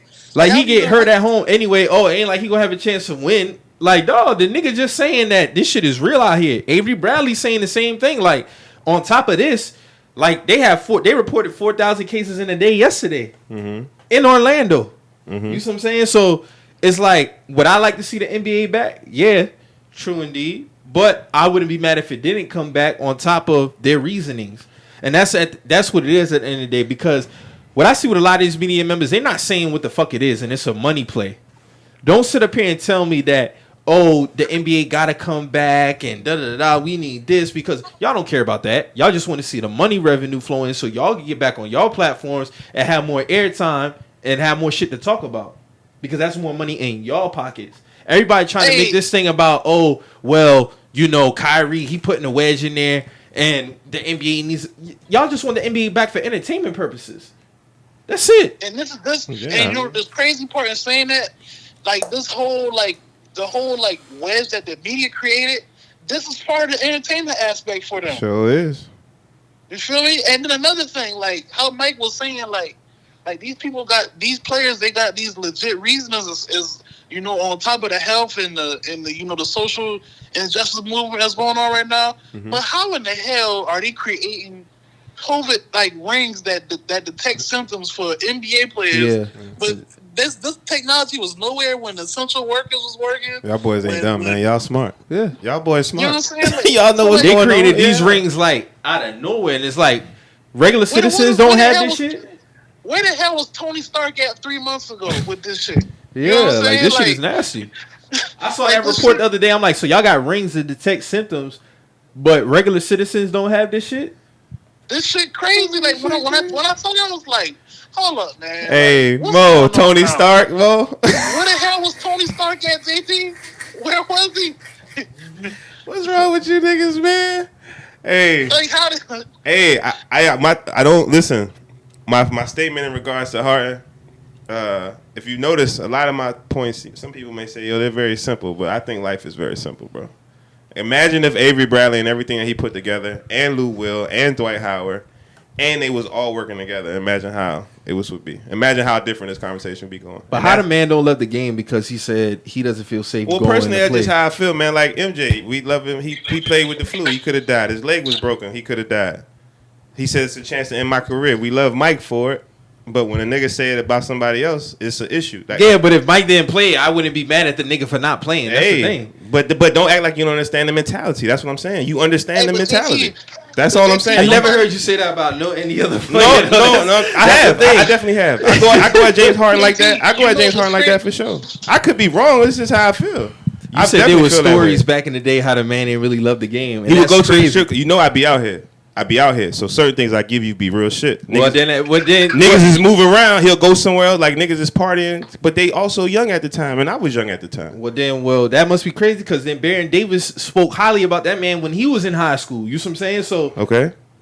I guess everybody got their own experiences with the man. Sure. That's how I see it. Because Baron Davis said he one of the hardest working. He was locking him up when he went to go play with him, and every time he went to go work out with him, that's the nigga that he wanted to play with. And it results. And I know you the type of person, you go pick up ball with somebody, you got a nigga that okay, If I'm going to run when I come to this gym or I come here, I want to run with him.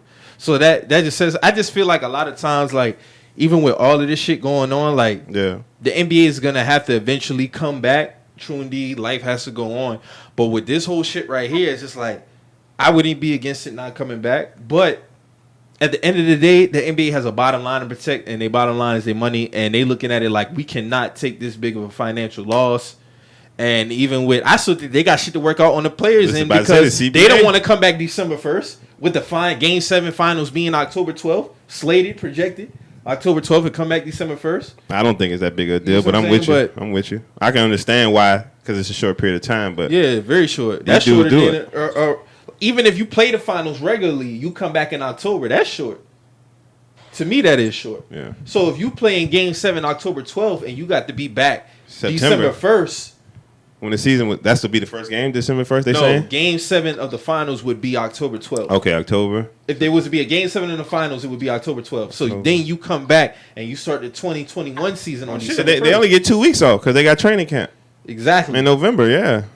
But life hard. That's why, like, I ain't going to They expect them players to realize, to just bite the bullet on that and know that, the whole timeline of the season was fucked up. Yeah. Take this L. Run through this next season, and then we'll get right in the year. Yeah, and that's how they do you. And I damn sure don't think the NFL gonna take no last because they damn sure they just might not have no fans. Period. But as far as not playing, I just don't see it not happening. Oh, we don't even got to talk about you got NFL's coming. You got NFL. The NFL coming back. The NFL coming back. Texans, Cowboys. They got players on their team. Got Corona Zeke, one of them. How much y'all want to bet? You want to see supremacy go down? The NFL will not miss a game. Yeah. Now that's what I've been waiting on. College football missing some games. Maybe, but that's but it's different. NFL cats, they playing. They coming back with fans in the stands. Not no percentage cap. I don't see. Did you see the Trump rally? Did y'all see all the people go? It wasn't fully packed. Didn't they drop the tickets and shit already? Huh? Haven't they already started selling tickets yet? Or they not playing no games out here, man. See, Texas State is allowing up to 25% for sporting events. Wow. I don't believe that they will have full 60, 70,000 people in football stadiums. I don't believe that. Okay. I'm with you. Me personally. We gonna see. That's what I'm saying. The NFL they'll play, but I don't think they'll run the risk of the hell. I wouldn't go. Bro, you know who's in worse situation, the fans or the athletes? The athletes. Them niggas is tackling, falling on top of each other. The NFL, them owners, I ain't talking about me. The fans just got to sit next to each other. Put your mask on, don't breathe on it. Like, that's how them owners going to look at that. Man, fill them seats up. We've seen NFL crowds. We've been to NFL Come on, man. It's like NASCAR. It's not like that. NFL crowds, them boy be rowdy, like touching you and going crazy. We're fighting, all type of shit. Like, I just don't see no fans being in the game. You going to some games this year? No. Okay. That's what I expect, because that's how you give it up. I'm not going to that shit. But you know the NASCAR fans that love NFL, they going.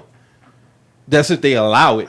If they allow it. I think they're going to allow it. They need their money. I don't think they're going to allow it. How they going to sell beer? What you mean? How you going to sell beer in the stadium? They're already going to be money tied up into this. Come on, man. It's money deep. I'm not saying they're not going to be operating at a loss, but this is not something that's happening on back-to-back basis. Well, remember, football ain't here yet either. It's not here yet. Exactly. That's we in June. This is not something that is expected to be happening on an every year basis. Yeah. They're not operating at a loss every year. God, no. So they're up for years. You know would think that they could play the games without the fans being there, and they still be okay. NBA not about to be playing with no fans. Not yet, but there's been statings that the reason why they pushed it out so far is because they're hoping that it goes down so that they actually can play the finals in those whoever gets their home arena. Like they trying to make it where they can get back. But they've already come out and said that they already have it in a bubble, so you can't even leave worldwide sports in Orlando. You can't even leave there. If you leave, that's why they got the hotline for people to basically snitch if they see somebody doing some shit they ain't supposed to be doing. That's nasty. So you can't have, like, everything is going to be played. What is this, basketball or a concentration camp now? But that's what I'm saying. Like, everything's going to be at the worldwide sports. So finals, conference, all the games are going to be there. And there will be no fans there. I'm happy about that too. So if we could step away from the situation that we in right now and just talk a little bit of sports, I am so happy that the gym's empty. I am so happy that it's just basketball. It ain't no fans. You don't got no extra motivation. It's just you. Oh man, I'm looking forward to. So this. it really can't be no excuses. Ain't no excuse, man. I think this. Think it'll be a different quality of basketball. I think it's gonna be the real quality. I think you're gonna see what these dudes really think about how they hoop, because everybody fight different when somebody behind them hyping them up. But when it's just you in that gym, when it's just you. Exactly. So these cats that make these comments, I am obviously a Bron fan. I am looking forward to this here, because even if he get it wrong, at least I'm gonna know. Oh, all right, but they help you. Hey, this went down. This what went down, bro. Because ain't nobody in that gym. Ain't no excuses on nothing. Drew. Come on, man, Mo. I'm looking forward to this. I can feel you on that. You play pickup. You know when you play sports at practice, you know how you find out who the dude is. We at practice, we going at it with each other, and it's just me, you in here, and the coaches and the team. Oh yeah, I know what you about. You know what I'm saying? Yeah. Hey, I'm looking forward to that, man. Yeah, I can feel that. Kick off July 31st. Yeah, man.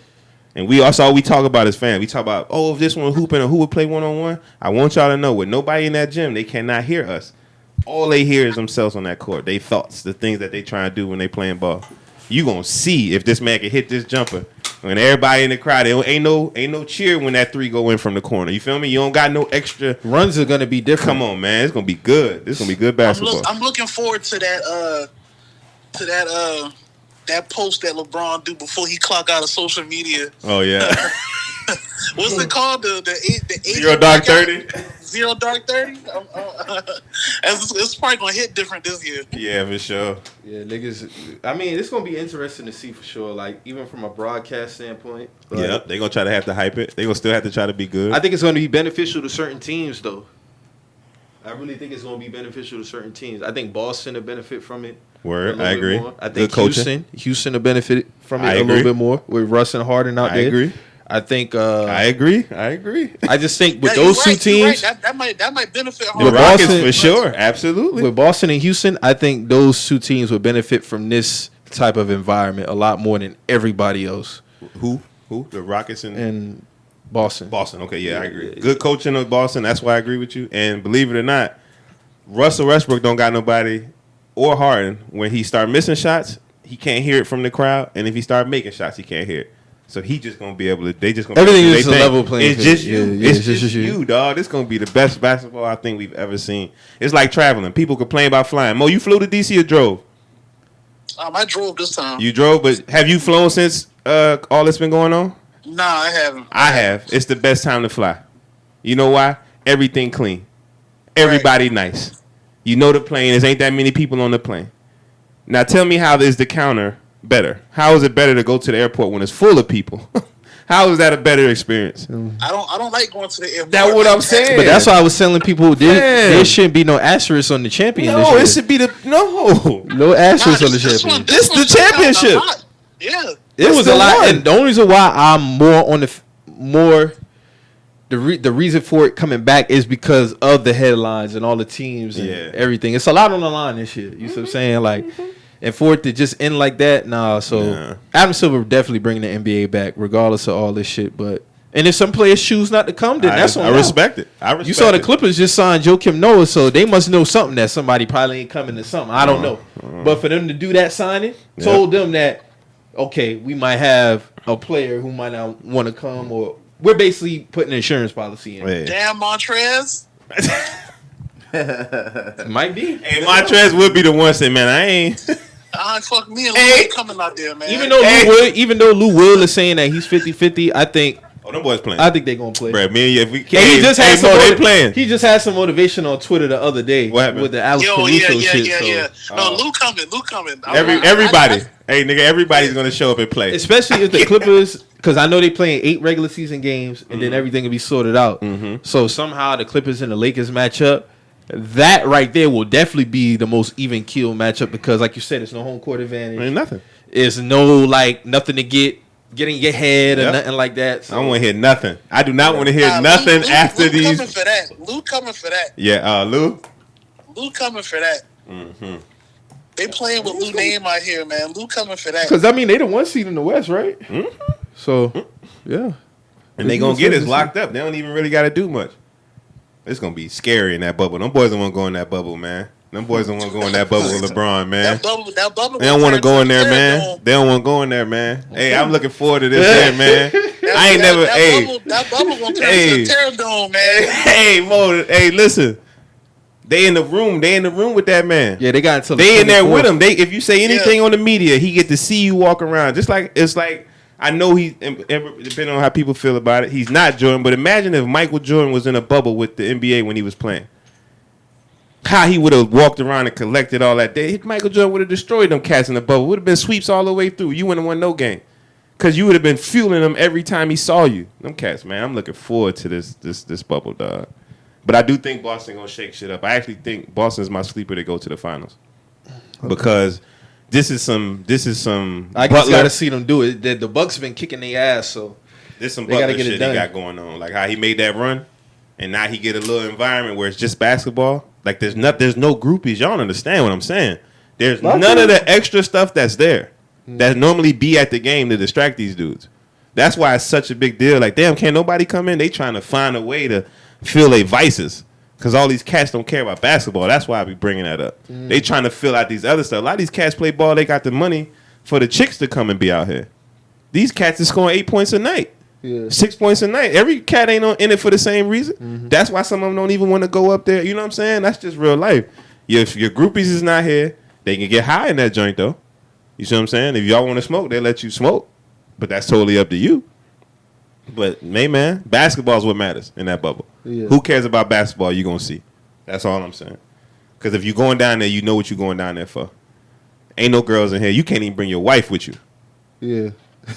You can't bring your kids with you. Your kids, yeah. You can't bring nothing with you. It's you, your damn sneakers, and your mind. And your mind. That's it. Hey, real talk. This sounds like a documentary within itself. Honestly, when you breaking down all those aspects to it. Come on, it's deep. Yeah, for sure. When you talking about sports, how many things we use to help us. You play sports. You know what it's like. Mm-hmm. When the people in the crowd cheering, we was in the band. You know what it's like when y'all hype them up. What that do? It's an adrenaline rush. Come on, man. So now I take all of it away. It makes you do more, like gets you exactly fired up a little bit more. It's motivation. Yeah. So you can't. If the moment that you pull that, now you seeing who really just got it inside. Oh, this is gonna be good. I still think the Lakers going to the championship, winning it, but I would love to see Harden and Russ get one. I love to see it, and I think with this situation right here, like this their best shot to get it done because I feel like they benefit more from this situation than everybody else with the reasons like you said, and also with they solid play with the small ball. The small ball within this environment works. It's gonna be different. It works, yes, it will. It's gonna be different. I hate you got Robert Covington playing the five, so you know it's just gonna be some running gun shit with Houston, and it just is what it is. You ain't got nobody to play. You got him running the five, and he's still gonna roll him out on that perimeter and drop them threes too. Yeah, Robert Covington can shoot them threes. I never thought I'd say Houston's dangerous. They are dangerous when it comes to this type of shit right here. Yeah, this situation right here, yeah. Because if any of them cats get hot now, you don't know certain people can't play well because it's a lot of people even in the crowd. certain arenas like Utah. You don't got to worry about going to Utah with the racist ass fans and all that type of shit that be going on. They cold, they say they be having myths about their rims and shit, all type of crazy shit. Yeah, like it's real up there, so you don't have to worry about that shit. You in Orlando, you in a bubble, and like you said, every day it's just going to be the same shit. It's the same. You don't have to worry about getting up to travel, pack a bag. Nope. Everything's going to be right there. Let's hoop right now. Y'all ready to hoop? All right, lace them up. Let's do it. I'm going to definitely get my bag if they get one, though. Yeah, I know. Don't hit me. Do not hit me. I'm going to get my bag if Harden and Russ get one. Do not hit my phone. If Harden and Russ get one, dog, it's crazy. And I don't want to get too in depth on it because, like, I see the conversation, and I'm saying he is LeBron James, but I'm saying the conversation before LeBron got his one is similar with Harden before if he gets his one. Like, I see it. Yeah. People saying, okay, if he has this performance like Wade, I can put him above him. Okay, so you already acknowledge that you can't say it, but you know that he is, if not already better than that man. I be telling people all the time, like, when I said Klay Thompson was better than Ray Allen a couple years ago, my people was like, it's crazy. Like, it's going to come a time where these era cats are going to leapfrog some of these niggas that we liked as kids. Mm-hmm.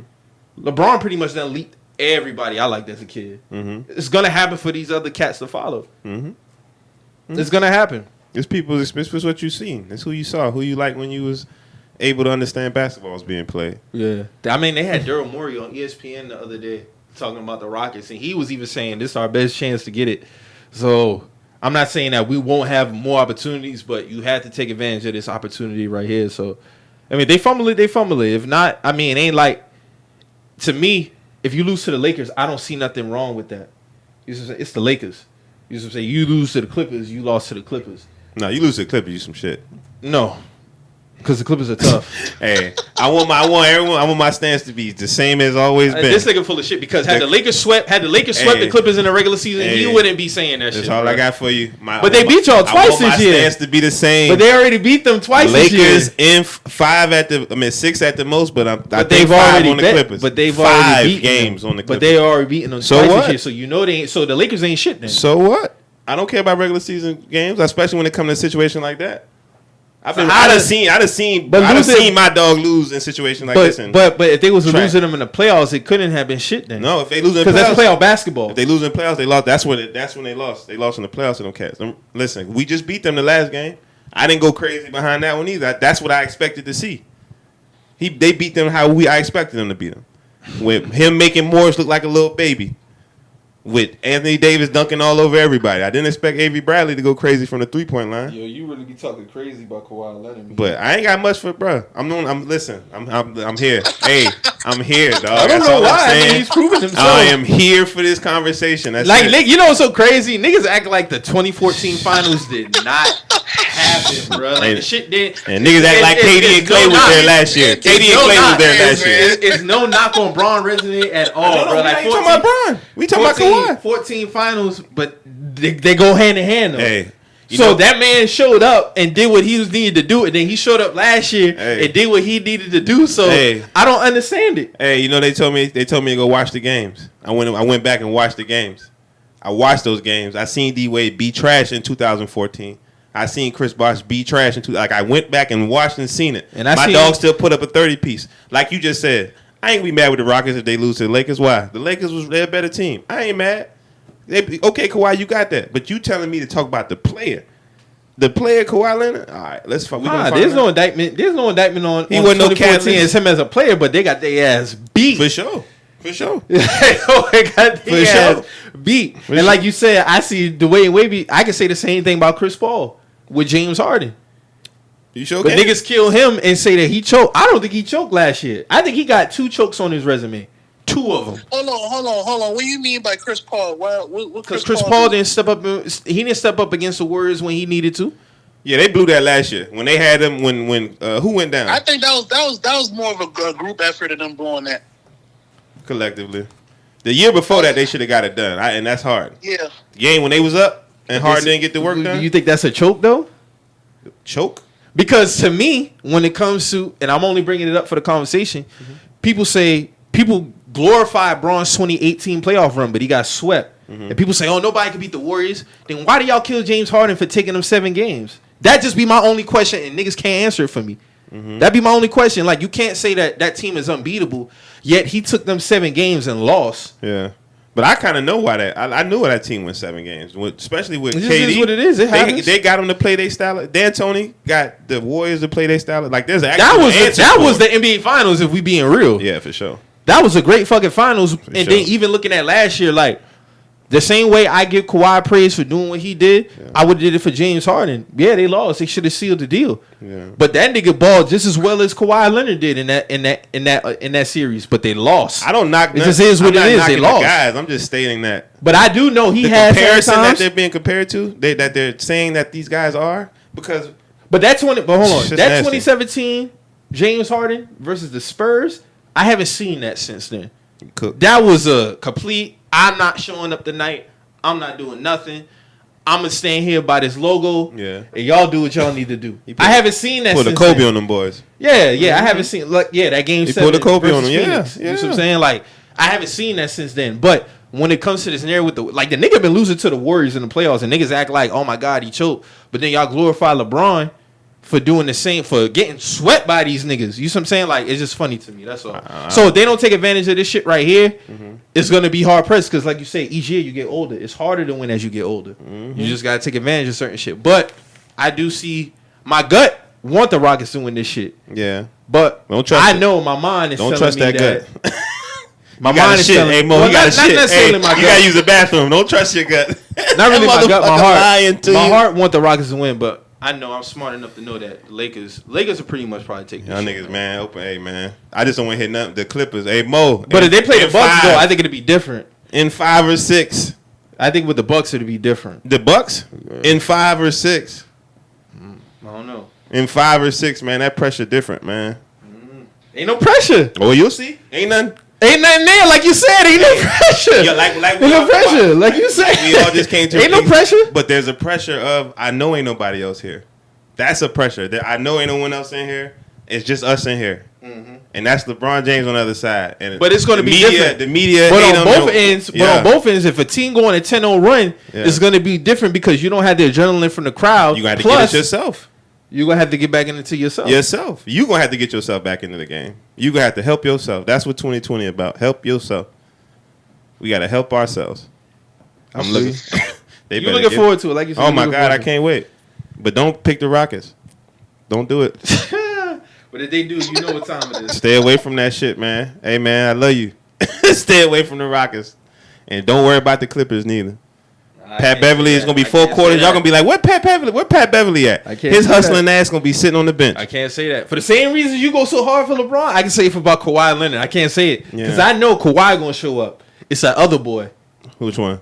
Paul George. Exactly. But And see, AD has not been here. Okay. So I don't, same way you can say about them, I agree. it's Kawhi Leonard and LeBron James. Everybody else, questionable. Nah, but see, the That's best, where it the is. best That's thing where about it's it at. is the leader that I got on my side, I done seen him carry that. I done seen him Kawhi do that. carry it. I ain't seen Kawhi. I seen him do it. I know. I'm my bad. He beat Embiid and he beat a good Sixers team. That is very cute of him. I appreciate that he did that. He beat a very Wow. good. Who else did he beat? He beat Ben Simmons. Ain't had a Ben Simmons still didn't have a jumper. He didn't have a jumper then. The cat that they added to the team. Yeah, I get that the media gives him the hype, but I he's like just how a this player player as just well. skipped over the Bucks like he wasn't down 0-2 to the Bucks on the road. He was down to Giannis Antetokounmpo. As soon as they figured that out, they got Giannis out of here. You ain't hear me praising Giannis either, do you? I said we beat the Bucks the same way. Yeah, the same way. That shit ain't ain't no Warriors out there this year. There is no Warriors. That little run. The Warriors was the team that knocked Brett down. Yeah, ain't no Warriors out here, and y'all gonna find out. KD told them boys, man, if we was here, we'd have smoked y'all. I don't think so. I don't think it would have been like that. Gotcha. I don't think they would have smoked them. Gotcha. You telling me if Harden and them boys could have took them 7 games, the Raptors, I'm not just gonna shit on. They supporting Cavs was legit. Go look at what them boys did. Yeah, the Raptors had a good team. Look at what the boys did in that I'm not shitting on finals. the Raptors team, man. There's no way Yeah. the Warriors are smoking that Raptors team. Yeah, I'm not see shitting that. on them. I promise I'm not. This ain't got nothing to do with that. I'm just talking about hooping. If Kevin Durant don't show up to play and Klay Thompson don't show up to play, it's gonna be tough for whoever. And you know, in the gym. it's crazy because I don't like how the narrative is now. And granted, you know, you can make an argument that KD being the best player. To me, if we had this conversation 2016, when he got his MVP 2014, he was crossing over into being the best player in the league. It was just a point of him not having the ring to acknowledge it. He been the best player. Gotcha. Ain't shit changed. I mean, it's crazy when I tell people, I'm like, Kevin Durant is the same nigga he was from the moment he stepped into the league. Mentally, he grew. Yeah. But he's been the same nigga since he touched down. Ain't shit changed. So when I see these people and they talking about like, oh, KD's there, that don't give you an automatic bid for a championship. You still have to go out there and play. Like KD It helps ain't a lot. making you unbeatable. It helps a lot. Helps a lot. That's it. But it doesn't make you unbeatable. We in a fight, Mike. I take seen away you- one of your arms. I got the up on you. I see you up 3-1 on the 73-19. But you know what the Warriors did? They came back and they won. So KD is beatable. Oh yeah, I agree. I don't think KD like that. I don't think nobody is Yeah. just like Teflon. I in know this he shit. nice. I know he get his shit off, but in a team environment, and he's the guy that got to lead the ship. That's why I can't wait for Boston to get right. I'm looking forward to the Kyrie and KD. What's gonna happen when KD or Kyrie disagree with each other? Oh my God, It'd be like anything else. are we gonna see? Because they gonna tweet. I'm pretty sure LeBron and Kyrie disagreed, and guess what? They won They the gonna chip, right? They gonna exactly because Bron they lead it. They was good to keep it tight. They They kept gonna camp. tweet. Hey, them boys gonna break. Hey, them boys gonna break camp. Brooklyn gonna be divided. Hey, JT say they gonna tweet. They gonna tweet. That's what they gonna do, bro. That's what these niggas do, man. I think KD and I'm Kyrie done with relationship y'all. gonna be different because they have a relationship outside of basketball, just like Dwayne Wade and LeBron had a relationship outside basketball. That's why it worked. Yeah. So with KD and Kyrie, I'm gonna give them more of a more leash on that. You got them winning the ring? You got them? 100% sure. One, at least one. At least one. At least one. Mo, what about you? Who? You got the Nets getting the ring? It's possible. I'm not gonna rule it out. In them 4 years, definitely. Drew, what's up? Yeah, see it. you see him? Okay, I see at least one. at least one. I'm not seeing no dynasty, but I see it because these NBA. It's hard to repeat. It's hard. I think a lot of people They got. could possibly steal one. They could possibly steal one. You think They so? can get one. I think a lot of people got. It's possible. I think the next year's basketball league is gonna probably be the best it's been because everyone's Everybody's healthy, everyone's back, and this offseason is gonna be pretty good. We're gonna see some pretty good GMs are. I mean, The Warriors, I think they're gonna be good on the Warriors court, run was man. good and bad for basketball. Bad in the aspect people think it was that easy. Yeah. They made it look easy, but it wasn't easy, It was easy. for them. I Them don't 2 think years so. they beat everybody up. That shit was easy. That was 1 year they beat everybody up. That 2017. 2017, season, they beat everybody when up. they went 16-1.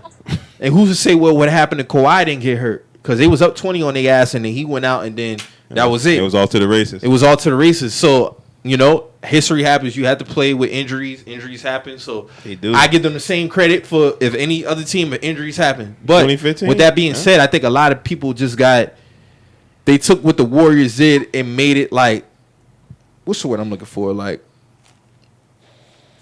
I think they made it seem like as if with that team, with the NBA, it's like it's not easy to do that shit. Like, even before then, the last team to do that was the Lakers. Win 3 in 4 years. That was the last team to do that shit. So, when you had these scenes come up and, okay, I can't sit up here and say KD and Kyrie going to rip off like 2-3 in a row. I can't say that. But I do expect to see one within that. Nah, I see them getting. I don't know. Both of them want to shoot the ball. Don't nobody want to pass it to each other. So I don't know how that's gonna go when it matters. But we'll see.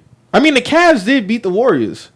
That's why I be telling people, like, What? people see like Clay come back. It's like, bro, like, I seen them lose. What you talking about? When they were 73-9, when they lost to the Cavaliers. Talking about the finals? Yeah. Yeah. But people were saying Clay come back, you got to worry about the Warriors. The Warriors would be in the boat with everybody else. Oh, you talking about? Yeah, talking about. Oh, yeah. I'm talking about I next agree. year Yeah, come next back. year. They'll Yeah, be- I think yeah, they'll just be a good team again. There's not going to be another 73-9. They wouldn't have repeated. They wouldn't have came back 2017.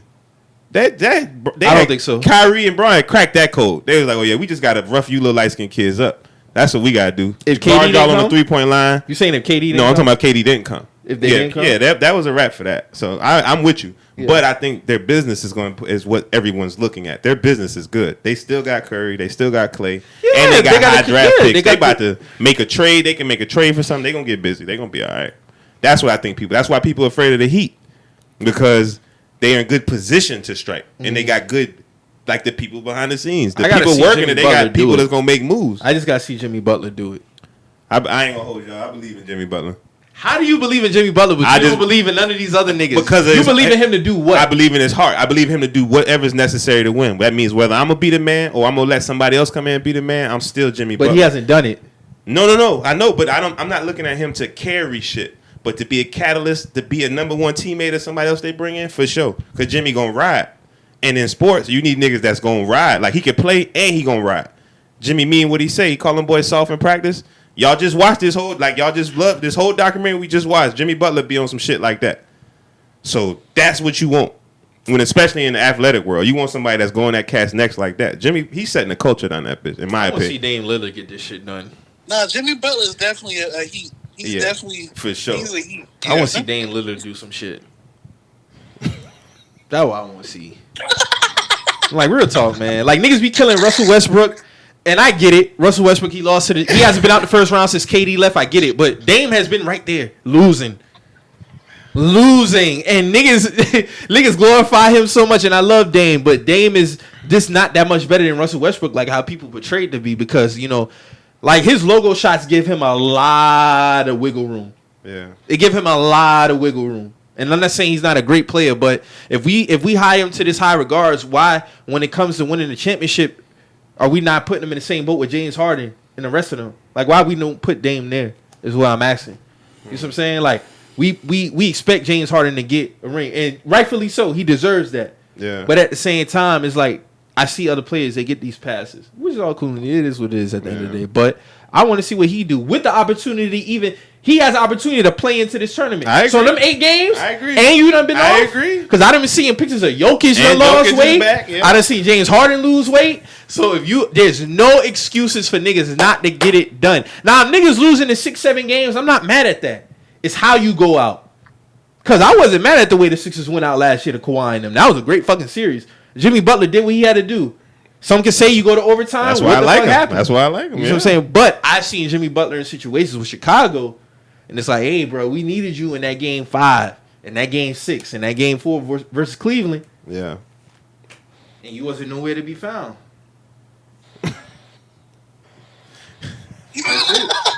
I'm just speaking facts. Funny as hell, dog. Even with JT, with Anthony Davis gonna have to show me that he can get it done. I even think Anthony Davis is a great player. To me, I don't measure greatness off playoff success. It just puts you in a certain level ranking wise. Yeah. All time. Yeah. But if you're a great player, you're a great player. Yeah. That's it. But Anthony Davis has not been in a position where, okay, I'm in the Western Conference Final. Yeah. I'm in the NBA Final. He ain't been in the lights. I'm with you. So I used to is talk that about the the lights. It used to be like the lights. I'm tripping. No, the lights are a thing. That's why I'm not afraid of Paul George.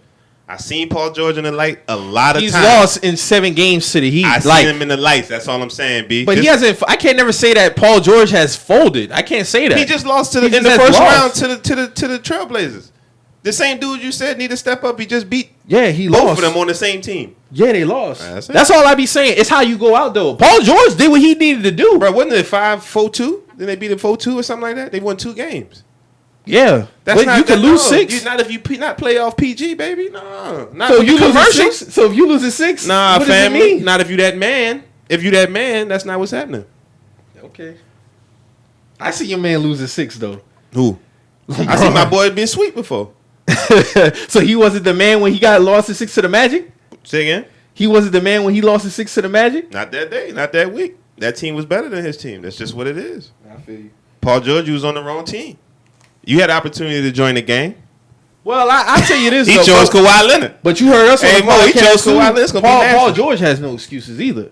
Like he's not held against. But I'm not gonna sit up here and say if they lose 7 to the Lakers, it's like, oh, Paul George ain't shit. Nah, I wouldn't say that. Somebody either. has to win, JT. I'm That's not all I saying- be saying. I'm not saying that. But if either. you go out like in 5, if you go out like in 6 in a bad light, Yeah, like KD did when the Heat beat him in 5. the way KD went out against the Warriors in, was scoring in 30 a night. 2016 He was scoring was 30 a night. unacceptable. I always say that. That was you can't lose that series up 3-1. You can't do it. So Paul George with Kawhi Leonard on his helm goes out in like a 5. I have a problem with that. And I would have a problem with Kawhi Leonard too if he was to go out like that. You can't lose at 5 to the Lakers. All I know is they better prop my dog up after he beat this great Clippers team. Okay, that so- they said. Prop my dog up like I said. Oh, the Clippers are great. Prop And him right, up. and if Kawhi beat the Lakers, then what? Then I'm gonna give. I promise, I'm gonna give it to him. Why you didn't give it to him in 2014? Family. The same reason I ain't give it to Iguodala in 20 whatever year that was. He get it. No, Yeah, Kawhi that's Leonard why. did way more work than Andre Iguodala. Okay. Way more work. If you hold me we to- have eyes. You hold me to 30 We can see points. that. Hold me to 30 and you I'm score not 18. talking about defensive. I'm talking about all around game. LeBron gonna get his. I don't expect nobody to hold LeBron James to 15 points in a series. But That's not why- possible. That's the only reason they gave it to him. I could have gave that to Tony Parker that year. Nigga, please. Kawhi Leonard was the best player on that He Spurs scored team. 15 points period. a night. He scored 15 points a night. Kawhi Leonard put up 15 in that series. 15 to 18. Somewhere like that. He ain't do too much, bro. They had a great all-around team effort too, but he was hands They down beat him the in best player 5, family. It was 5 games, right? He went crazy A game 3 whopping and game 5. 4. He went crazy in game 3 and game 4 in Miami. I remember them shit. When you lose, Those were the games that was staples for Kawhi. when you lose in 5 games, that means that your team's better. That's what that means. My team better than yours. I beat you 5 games. Yeah, my team better than yours. I don't know. You could lose in 7 and your team be better. Maybe, but if you lose in 5, I know for damn Because sure. the Spurs beat the Pistons in 7 Which one? in 05. The Spurs beat. That's who's that? Larry Brown and Popovich. Mm-hmm. Yeah. So what about 2016 then? That series went 7 With what? with LeBron and with the Cavs and Warriors. I felt like that was some heroic. so they had a shit. better team. I feel like the Warriors did. I feel like that was some heroic shit they did. Oh, okay. That was some out of this world shit. Down 3-1. That's just what that was. Kyrie and Bron said, "Nah, we ain't having it." Okay, we'll see. I think Boston and Milwaukee will probably be in the East, but I ain't sleeping on Toronto. Toronto play like that team, that hood team when you play AAU, and none of their jerseys fit right. And with them being there, but they play hard as fuck. But with them being there last year, that matters. Oh, the Toronto? That matters. So Kyle Lowry is gonna have even more leverage now because, like you said, you don't have the crowd. Yeah. You don't have all them there. They have a great. How you feel about Kyle Lowry now? That man a champion. I gotta give him his props because not only is he a champion, what he did in that game 6. Yeah, he earned my respect. Gotcha. He earned my respect, but he earned my respect even before then. Oh, word. Like the playoff run that he had along with Kawhi, like he did the thing. He was rocking. Okay. Yeah. Kyle Lowry did his thing, but I'm not sleeping on them to not get back to the finals for sure. Raptors can definitely get back to the finals, especially with this format. They can get back, and Nick Nurse is a great fucking coach.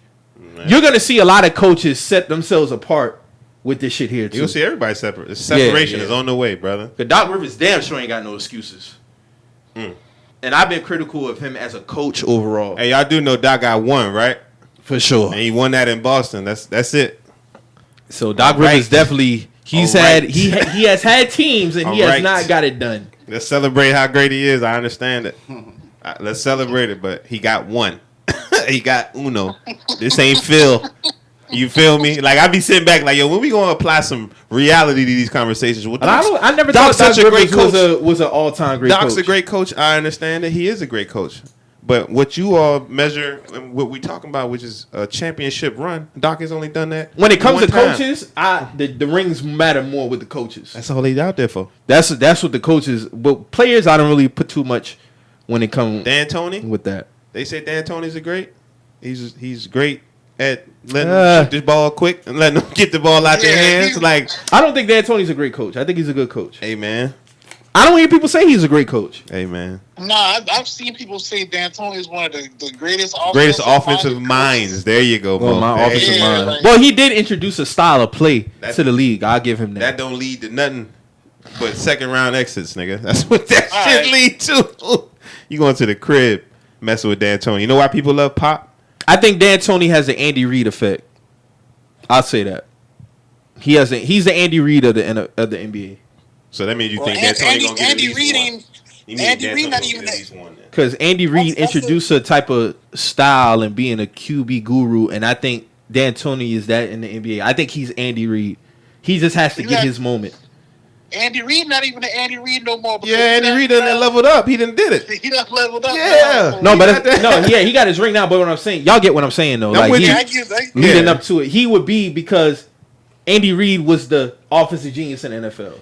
D'Antoni is the offensive genius in the NBA. You know what's more impressive about what Andy Reid did? The fact that the year before. That's what's more impressive. Because Andy Reid done been in that position where he almost got it done and didn't get it done. Shit, he was there 2013 and he pissed away a fucking 35-3 lead. That's how you know Andy Reid he not that same coach. Because he was like, oh, I got this talent. He brought it all back. Man, he didn't do too much changing. And them boys, he dialed it back a little bit from Mahomes. I'll never question him when it comes to quarterbacks. If Andy Reid tell me that quarterback ain't it, I'm going to believe his ass because nobody saw Patrick Mahomes being like that. And media is slick, too. These motherfuckers be talking crazy about Patrick Mahomes like, cut it out, bro. Yeah. Oh, the Bears picked Trubisky over Patrick Mahomes. Of course, nigga, nobody knew. I would have picked Trubisky over Patrick Mahomes. I would have picked him over Deshaun Watson. Never forget. But I'm picking Trubisky over Patrick Mahomes in that draft at that time because I didn't know Patrick Mahomes is like that. Like, Andy Reid traded up to get Patrick Mahomes. So Tom Brady, fella. If he don't retire with at least 3, I have a problem with that. Hey man, Brady was Mr. what they call it, irrelevant or whatever that is. Damn near close. Pick 199. I seen him run that 40. That was the worst 40 run I've ever seen in my damn life. I mean, I just now seeing that now. I heard about it, but I watched it. I said, look at this. This is one of the greatest football players of all time. So he barely can run 40 yards. So with the NFL not probably having fans, you think it'll be the same thing for NFL players to get it done? No, NFL players move on different merit, bro. They running on they money not guaranteed. Them cats is thinking, trust me, them cats different. They minds is totally different. I don't think home field advantage would matter either then if there's no fans. Oh, you talking about on a football field? Oh, you talking about in regards to playing? My bad.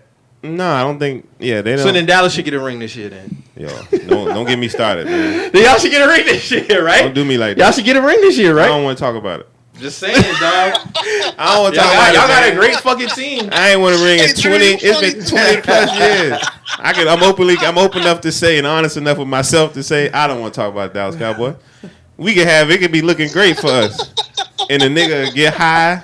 A nigga rob a pizza store. Like niggas just wild out with the Cowboys. I don't expect us to be. I hope we do a great team, but I do have a bold prediction about my team. What you think? And I think we'll have a top 5 offense this year, with Matt Rule being in there. So the head coach. Yeah, for sure. And then you got Bridgewater. And we got Brady from LSU, the OC that was with Burrow, had him throwing 60 touchdowns and shit. Yeah, with him and Matt Rule, I think we about to do something historical. Yeah, I think we gonna crack a lot of heads, but I just don't want to talk about it. It's tough, man. It's tough out here. I think we'll win about 7-8 games. It's tough out here. I think we win the NFC East for sure. Ain't nothing in the NFC East. No, I don't do that.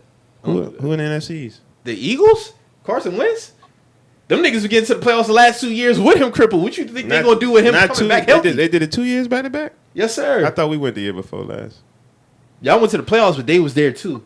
But we won the East. That's what I'm talking about. Winning the East. We gonna win the NFC. Y'all beat them in the regular season. Yeah, we won a playoff game. Nobody in the East. I remember because y'all was beating all the Bird teams. Y'all beat the Falcons. So you're not worried about Philly? Nah, not really. I ain't really worried about Philly for real. I mean that's an NFC's like that's just a matchup. But you know, I give it up to y'all. You know, we signing we signing domestic abusers. We signing all of athletes that get it in. We going original Cowboys game. This how they used to give it up. No, I'm saying like Michael Irvin I give it up when I need to give it up. Y'all have a great team. They had y'all do it. The Coke House is back. Them boys y'all just throwing not paying parties. Dak Prescott no money. Hey man, I'm talking. It reminds me of the old Dallas Cowboys. They could get one of them go to jail at any time. That's what the old Dallas Cowboys So what's used your to be expectations? About. I don't want to do that, Mike. Stop making me try that. Stop doing that. Stop doing it, nigga. You don't see nothing for them boys. Yeah, because it's tough. We could have all the superstars and some wild shit will go down, man. I just don't know about the Cowboys no more. I don't know if it's Jerry. He let his son come in, and now Dak losing his damn mind. Lord have mercy. And I don't mind my people getting paid. Get your paper, but so you think you should play on the tag? Oh no, the tag is good though. It's just not longevity. But them cats need to think different. Ask what's the quarterback from? He left the Redskins and went to Minnesota. Case. Talking about no, not Case. Oh, Kirk. Ask him how his pockets is. His pockets straight. And that's all I'm saying. They got even though football is dangerous, when you play on a 1-year contract, that's your paper.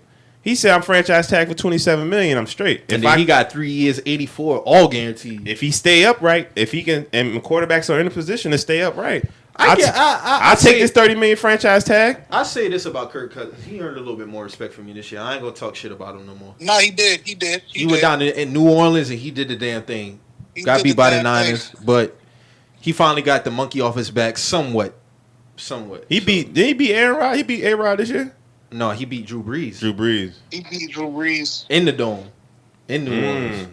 Oh, okay. Game-winning touchdown pass. Oh yeah, okay. Respect that man mind there. So I respect Kirk Cousins some more now. Yeah. So now they just got to get over the other round humps, you know, and do it. But I think with the NFC, man, it's a lot of great teams. So you got Dallas, of course, Green Bay, Minnesota, the Saints. Even though I hate their ass, they're gonna be there. You a fair man. Yeah. You a fair man. All right, Mike. You all right. After some years, you a fair man. You could at least say, all right, your team all right. We may not do shit, but you admit, y'all should be good. No, this year I don't expect no playoffs from us this year. No, I respect that. But them years when we had Cam, yeah, I expected. You was talking big shit. Yeah, because I expected that shit. That boy Mike said we gonna get a ring with Cam before we get out of here. We gotta get a ring. I'll never forget that. Dog, listen, but it is what it is. Krispy Kreme donut. $5.99 Monday morning. $6.99 Monday morning at the Everyone. We was in there. But it is what it is now. I can't really say shit. My boy going. I got to roll with Teddy B, and I ain't mad at Teddy B. Man, not only is he gone, he don't have a team. My bad. He don't even have a team to play for. Why ain't nobody signed Cam yet? I thought we would have been signed Cam, but I don't even know what was going on. The Patriots rolling. What Cam do to y'all? What Cam do? What did he do when they won't sign him, man? It's honestly disrespectful that Cam hasn't been signed. Super disrespectful, family. It's super disrespectful. It's terrible. If you just look at the quarterbacks on certain teams this year, 2020 is wild. You got to put 2020 in. Like Tom Brady is a Buck. Phillip Rivers is a Colt. I'm still thinking Phillip Rivers on the Chargers. No, he's in Indy. Wow. On a 1-year deal. Damn.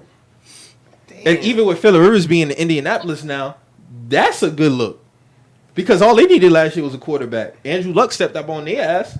So you get Phillip Rivers in there, ain't no telling what they can do. So it's up in there. Drew, what you think?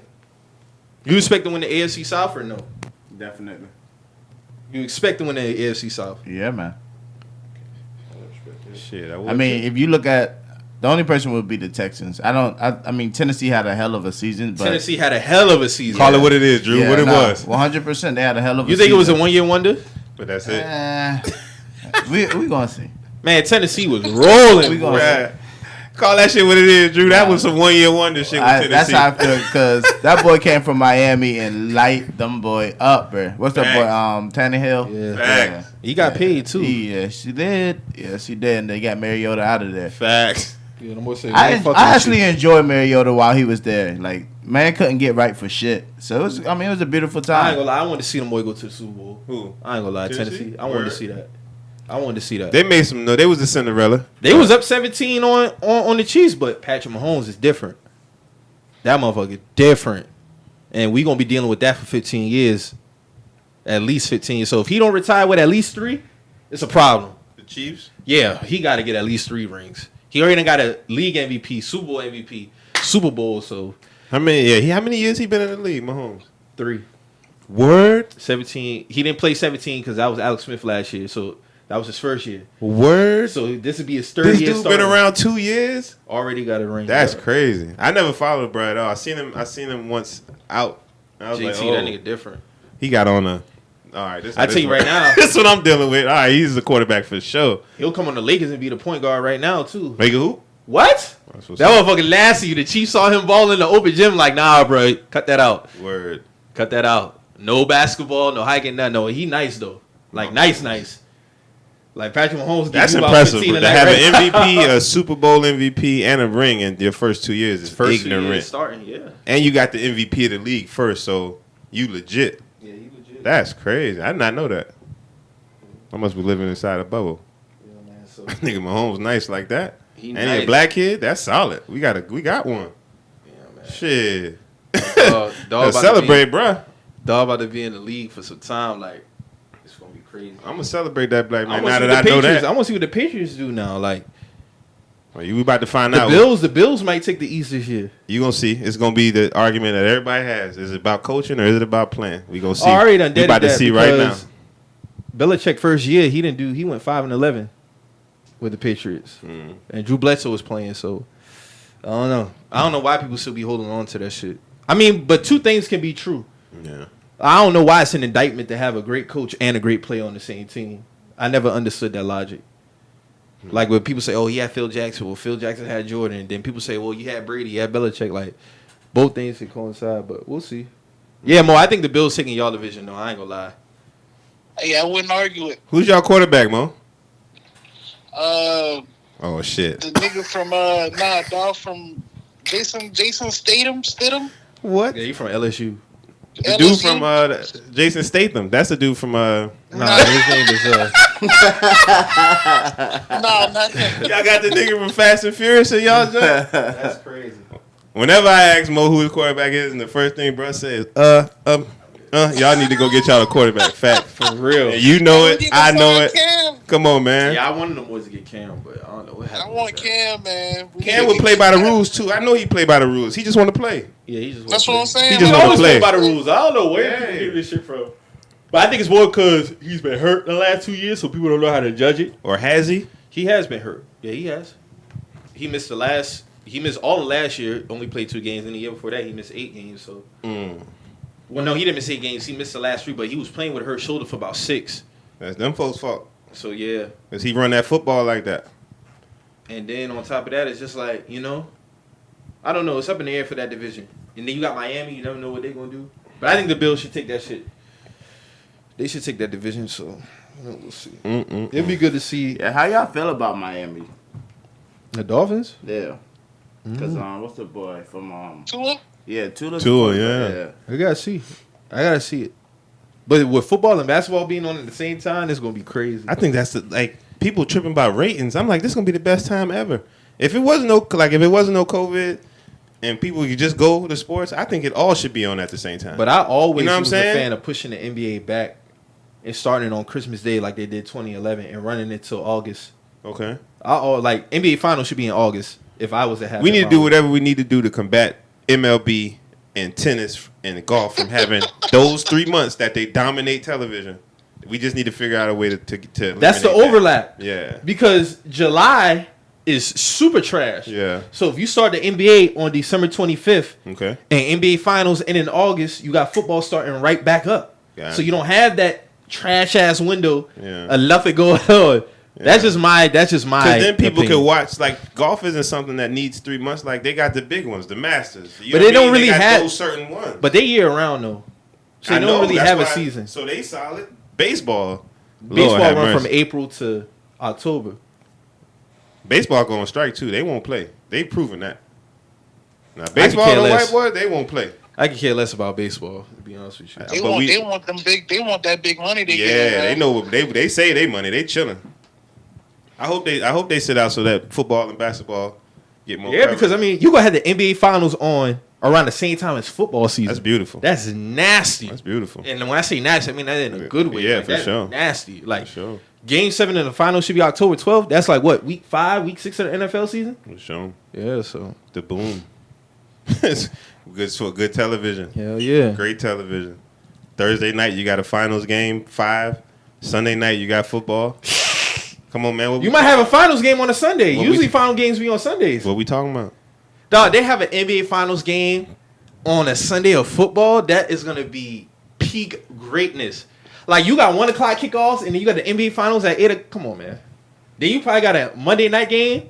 I mean a Sunday night game. Come on. If they smart, I'd work. If I was the NFL, NBA, I'd move. I I'd do work together, move the viewership up. I do it the same. You Start the do games same at shit? 11. I would start the football games at 11, 12, and be done by 7. Let the NBA get their shit in. Run NFL commercials about during Sunday NBA night football? games. Say again? What about Sunday night football? Move it or don't have it at all? No. Well, I think football still got more days. Like football can add another day. I'd say right now I'm watching NBA Finals game over NBA Finals. So Yeah, it depends who playing. Facts. I mean NBA Finals over the Sunday night game. So It depends who playing. Yeah. That's a fact. Right? That's a fact. Yeah. Mhm. If the finals trash, you watching Carolina play whoever Sunday night for sure. Oh, it's all depending on who playing. Now if the Lakers playing, then that's a dub automatically Yeah, because for sure. that's Lakers, Braun, AD. I ain't gonna hold you. It's football players that ain't going to the football game if the Lakers playing. Them niggas they gonna get seats. I lie. Them niggas like, nah, coach, I'm gonna catch you next time for real. Yeah, that's crazy. So we got anything else we on before we get up out of here? Nah, man, I appreciate y'all boys having the boy on again. Yeah, man. Love as always, For man. sure, man. Good talks with the fellas at all times. Sure. Shout out to the families of the young African American men and women that is lost out here. Breonna Taylor, you know, George Floyd, George Floyd, Rayshon Brooks, like Rashard Brooks. all of them, us. Our name could be on a T-shirt on some crazy shit. So cherish everything. Transgenders who lost their life. I didn't real. get their names. Again, my apologies. I don't have my phone with me. I got more. Anybody FaceTime. black that they But, killing. Yeah, everybody they've been killing that's black. Everybody black need to be together right now. I don't care what your difference of opinion is. So what? Difference of opinion, just that an opinion. For certain things, because But some of these it's coons been showing their ass, man. Oh, and shit. We ain't got time for that shit, man. Yeah. I ain't got time for no. I ain't got time for that As shit. long as you're not a coon, Yeah, Say man. again? I said I respect that difference in opinion as long as it's not on no man. coon I agree. shit. We got no I'm with space you. for coons, man. I'm with you. I'm with you. No spaces. All right, we can't build with those. We can't Yeah. be carrying. No, them I shit. agree. I said to my dog, everybody want to go, but everybody can't come. That's a Yeah. fact. Right. And you got to listen to know who can come. And you want to go, bruh, but where you going, I don't want to go over there. And that's just like, I can hear you saying some dumb shit. Like, I just got sense to hear it. Nah, this ain't working. You're going to be the downfall of us. You ain't going to be the reason we stand up. Bingo. Yeah, man. So everybody it. stay safe out here, man. Continue to stay safe. Don't take this summer months for granted with this corona, because this second wave is China already getting hit with their second wave. Yeah, they finna shut back now. Hey, I'm going to let y'all know. I'm going to be outside. I'm going to let y'all boys know, man. I'm going to be safe, though. I'm going to put my mask on, but I'm Yeah, done. y'all They be done safe, got man. enough for me. I'm going to, I ain't saying I'm going to be with 30, 40, 50 people at in no crowd, but I'm damn sure getting back to shaking, for sure. I feel you. I'm going out to eat. I'm going to enjoy my life. Especially now. I mean, if we get pulled over, it could be a wrap. Nah, y'all don't get me. Let's go to the park. Take your girl to the park. Like, get smart, but Go do I'm with something. that. You feel me? I'm with that. Go outside. Go live your life. Just find a way to do it until everybody can be back together again. Yeah, man. For sure, man. For sure. So yeah, like we say every week on here, man. If you hear anything that gets you in your feelings, always remember we just the messengers. We out.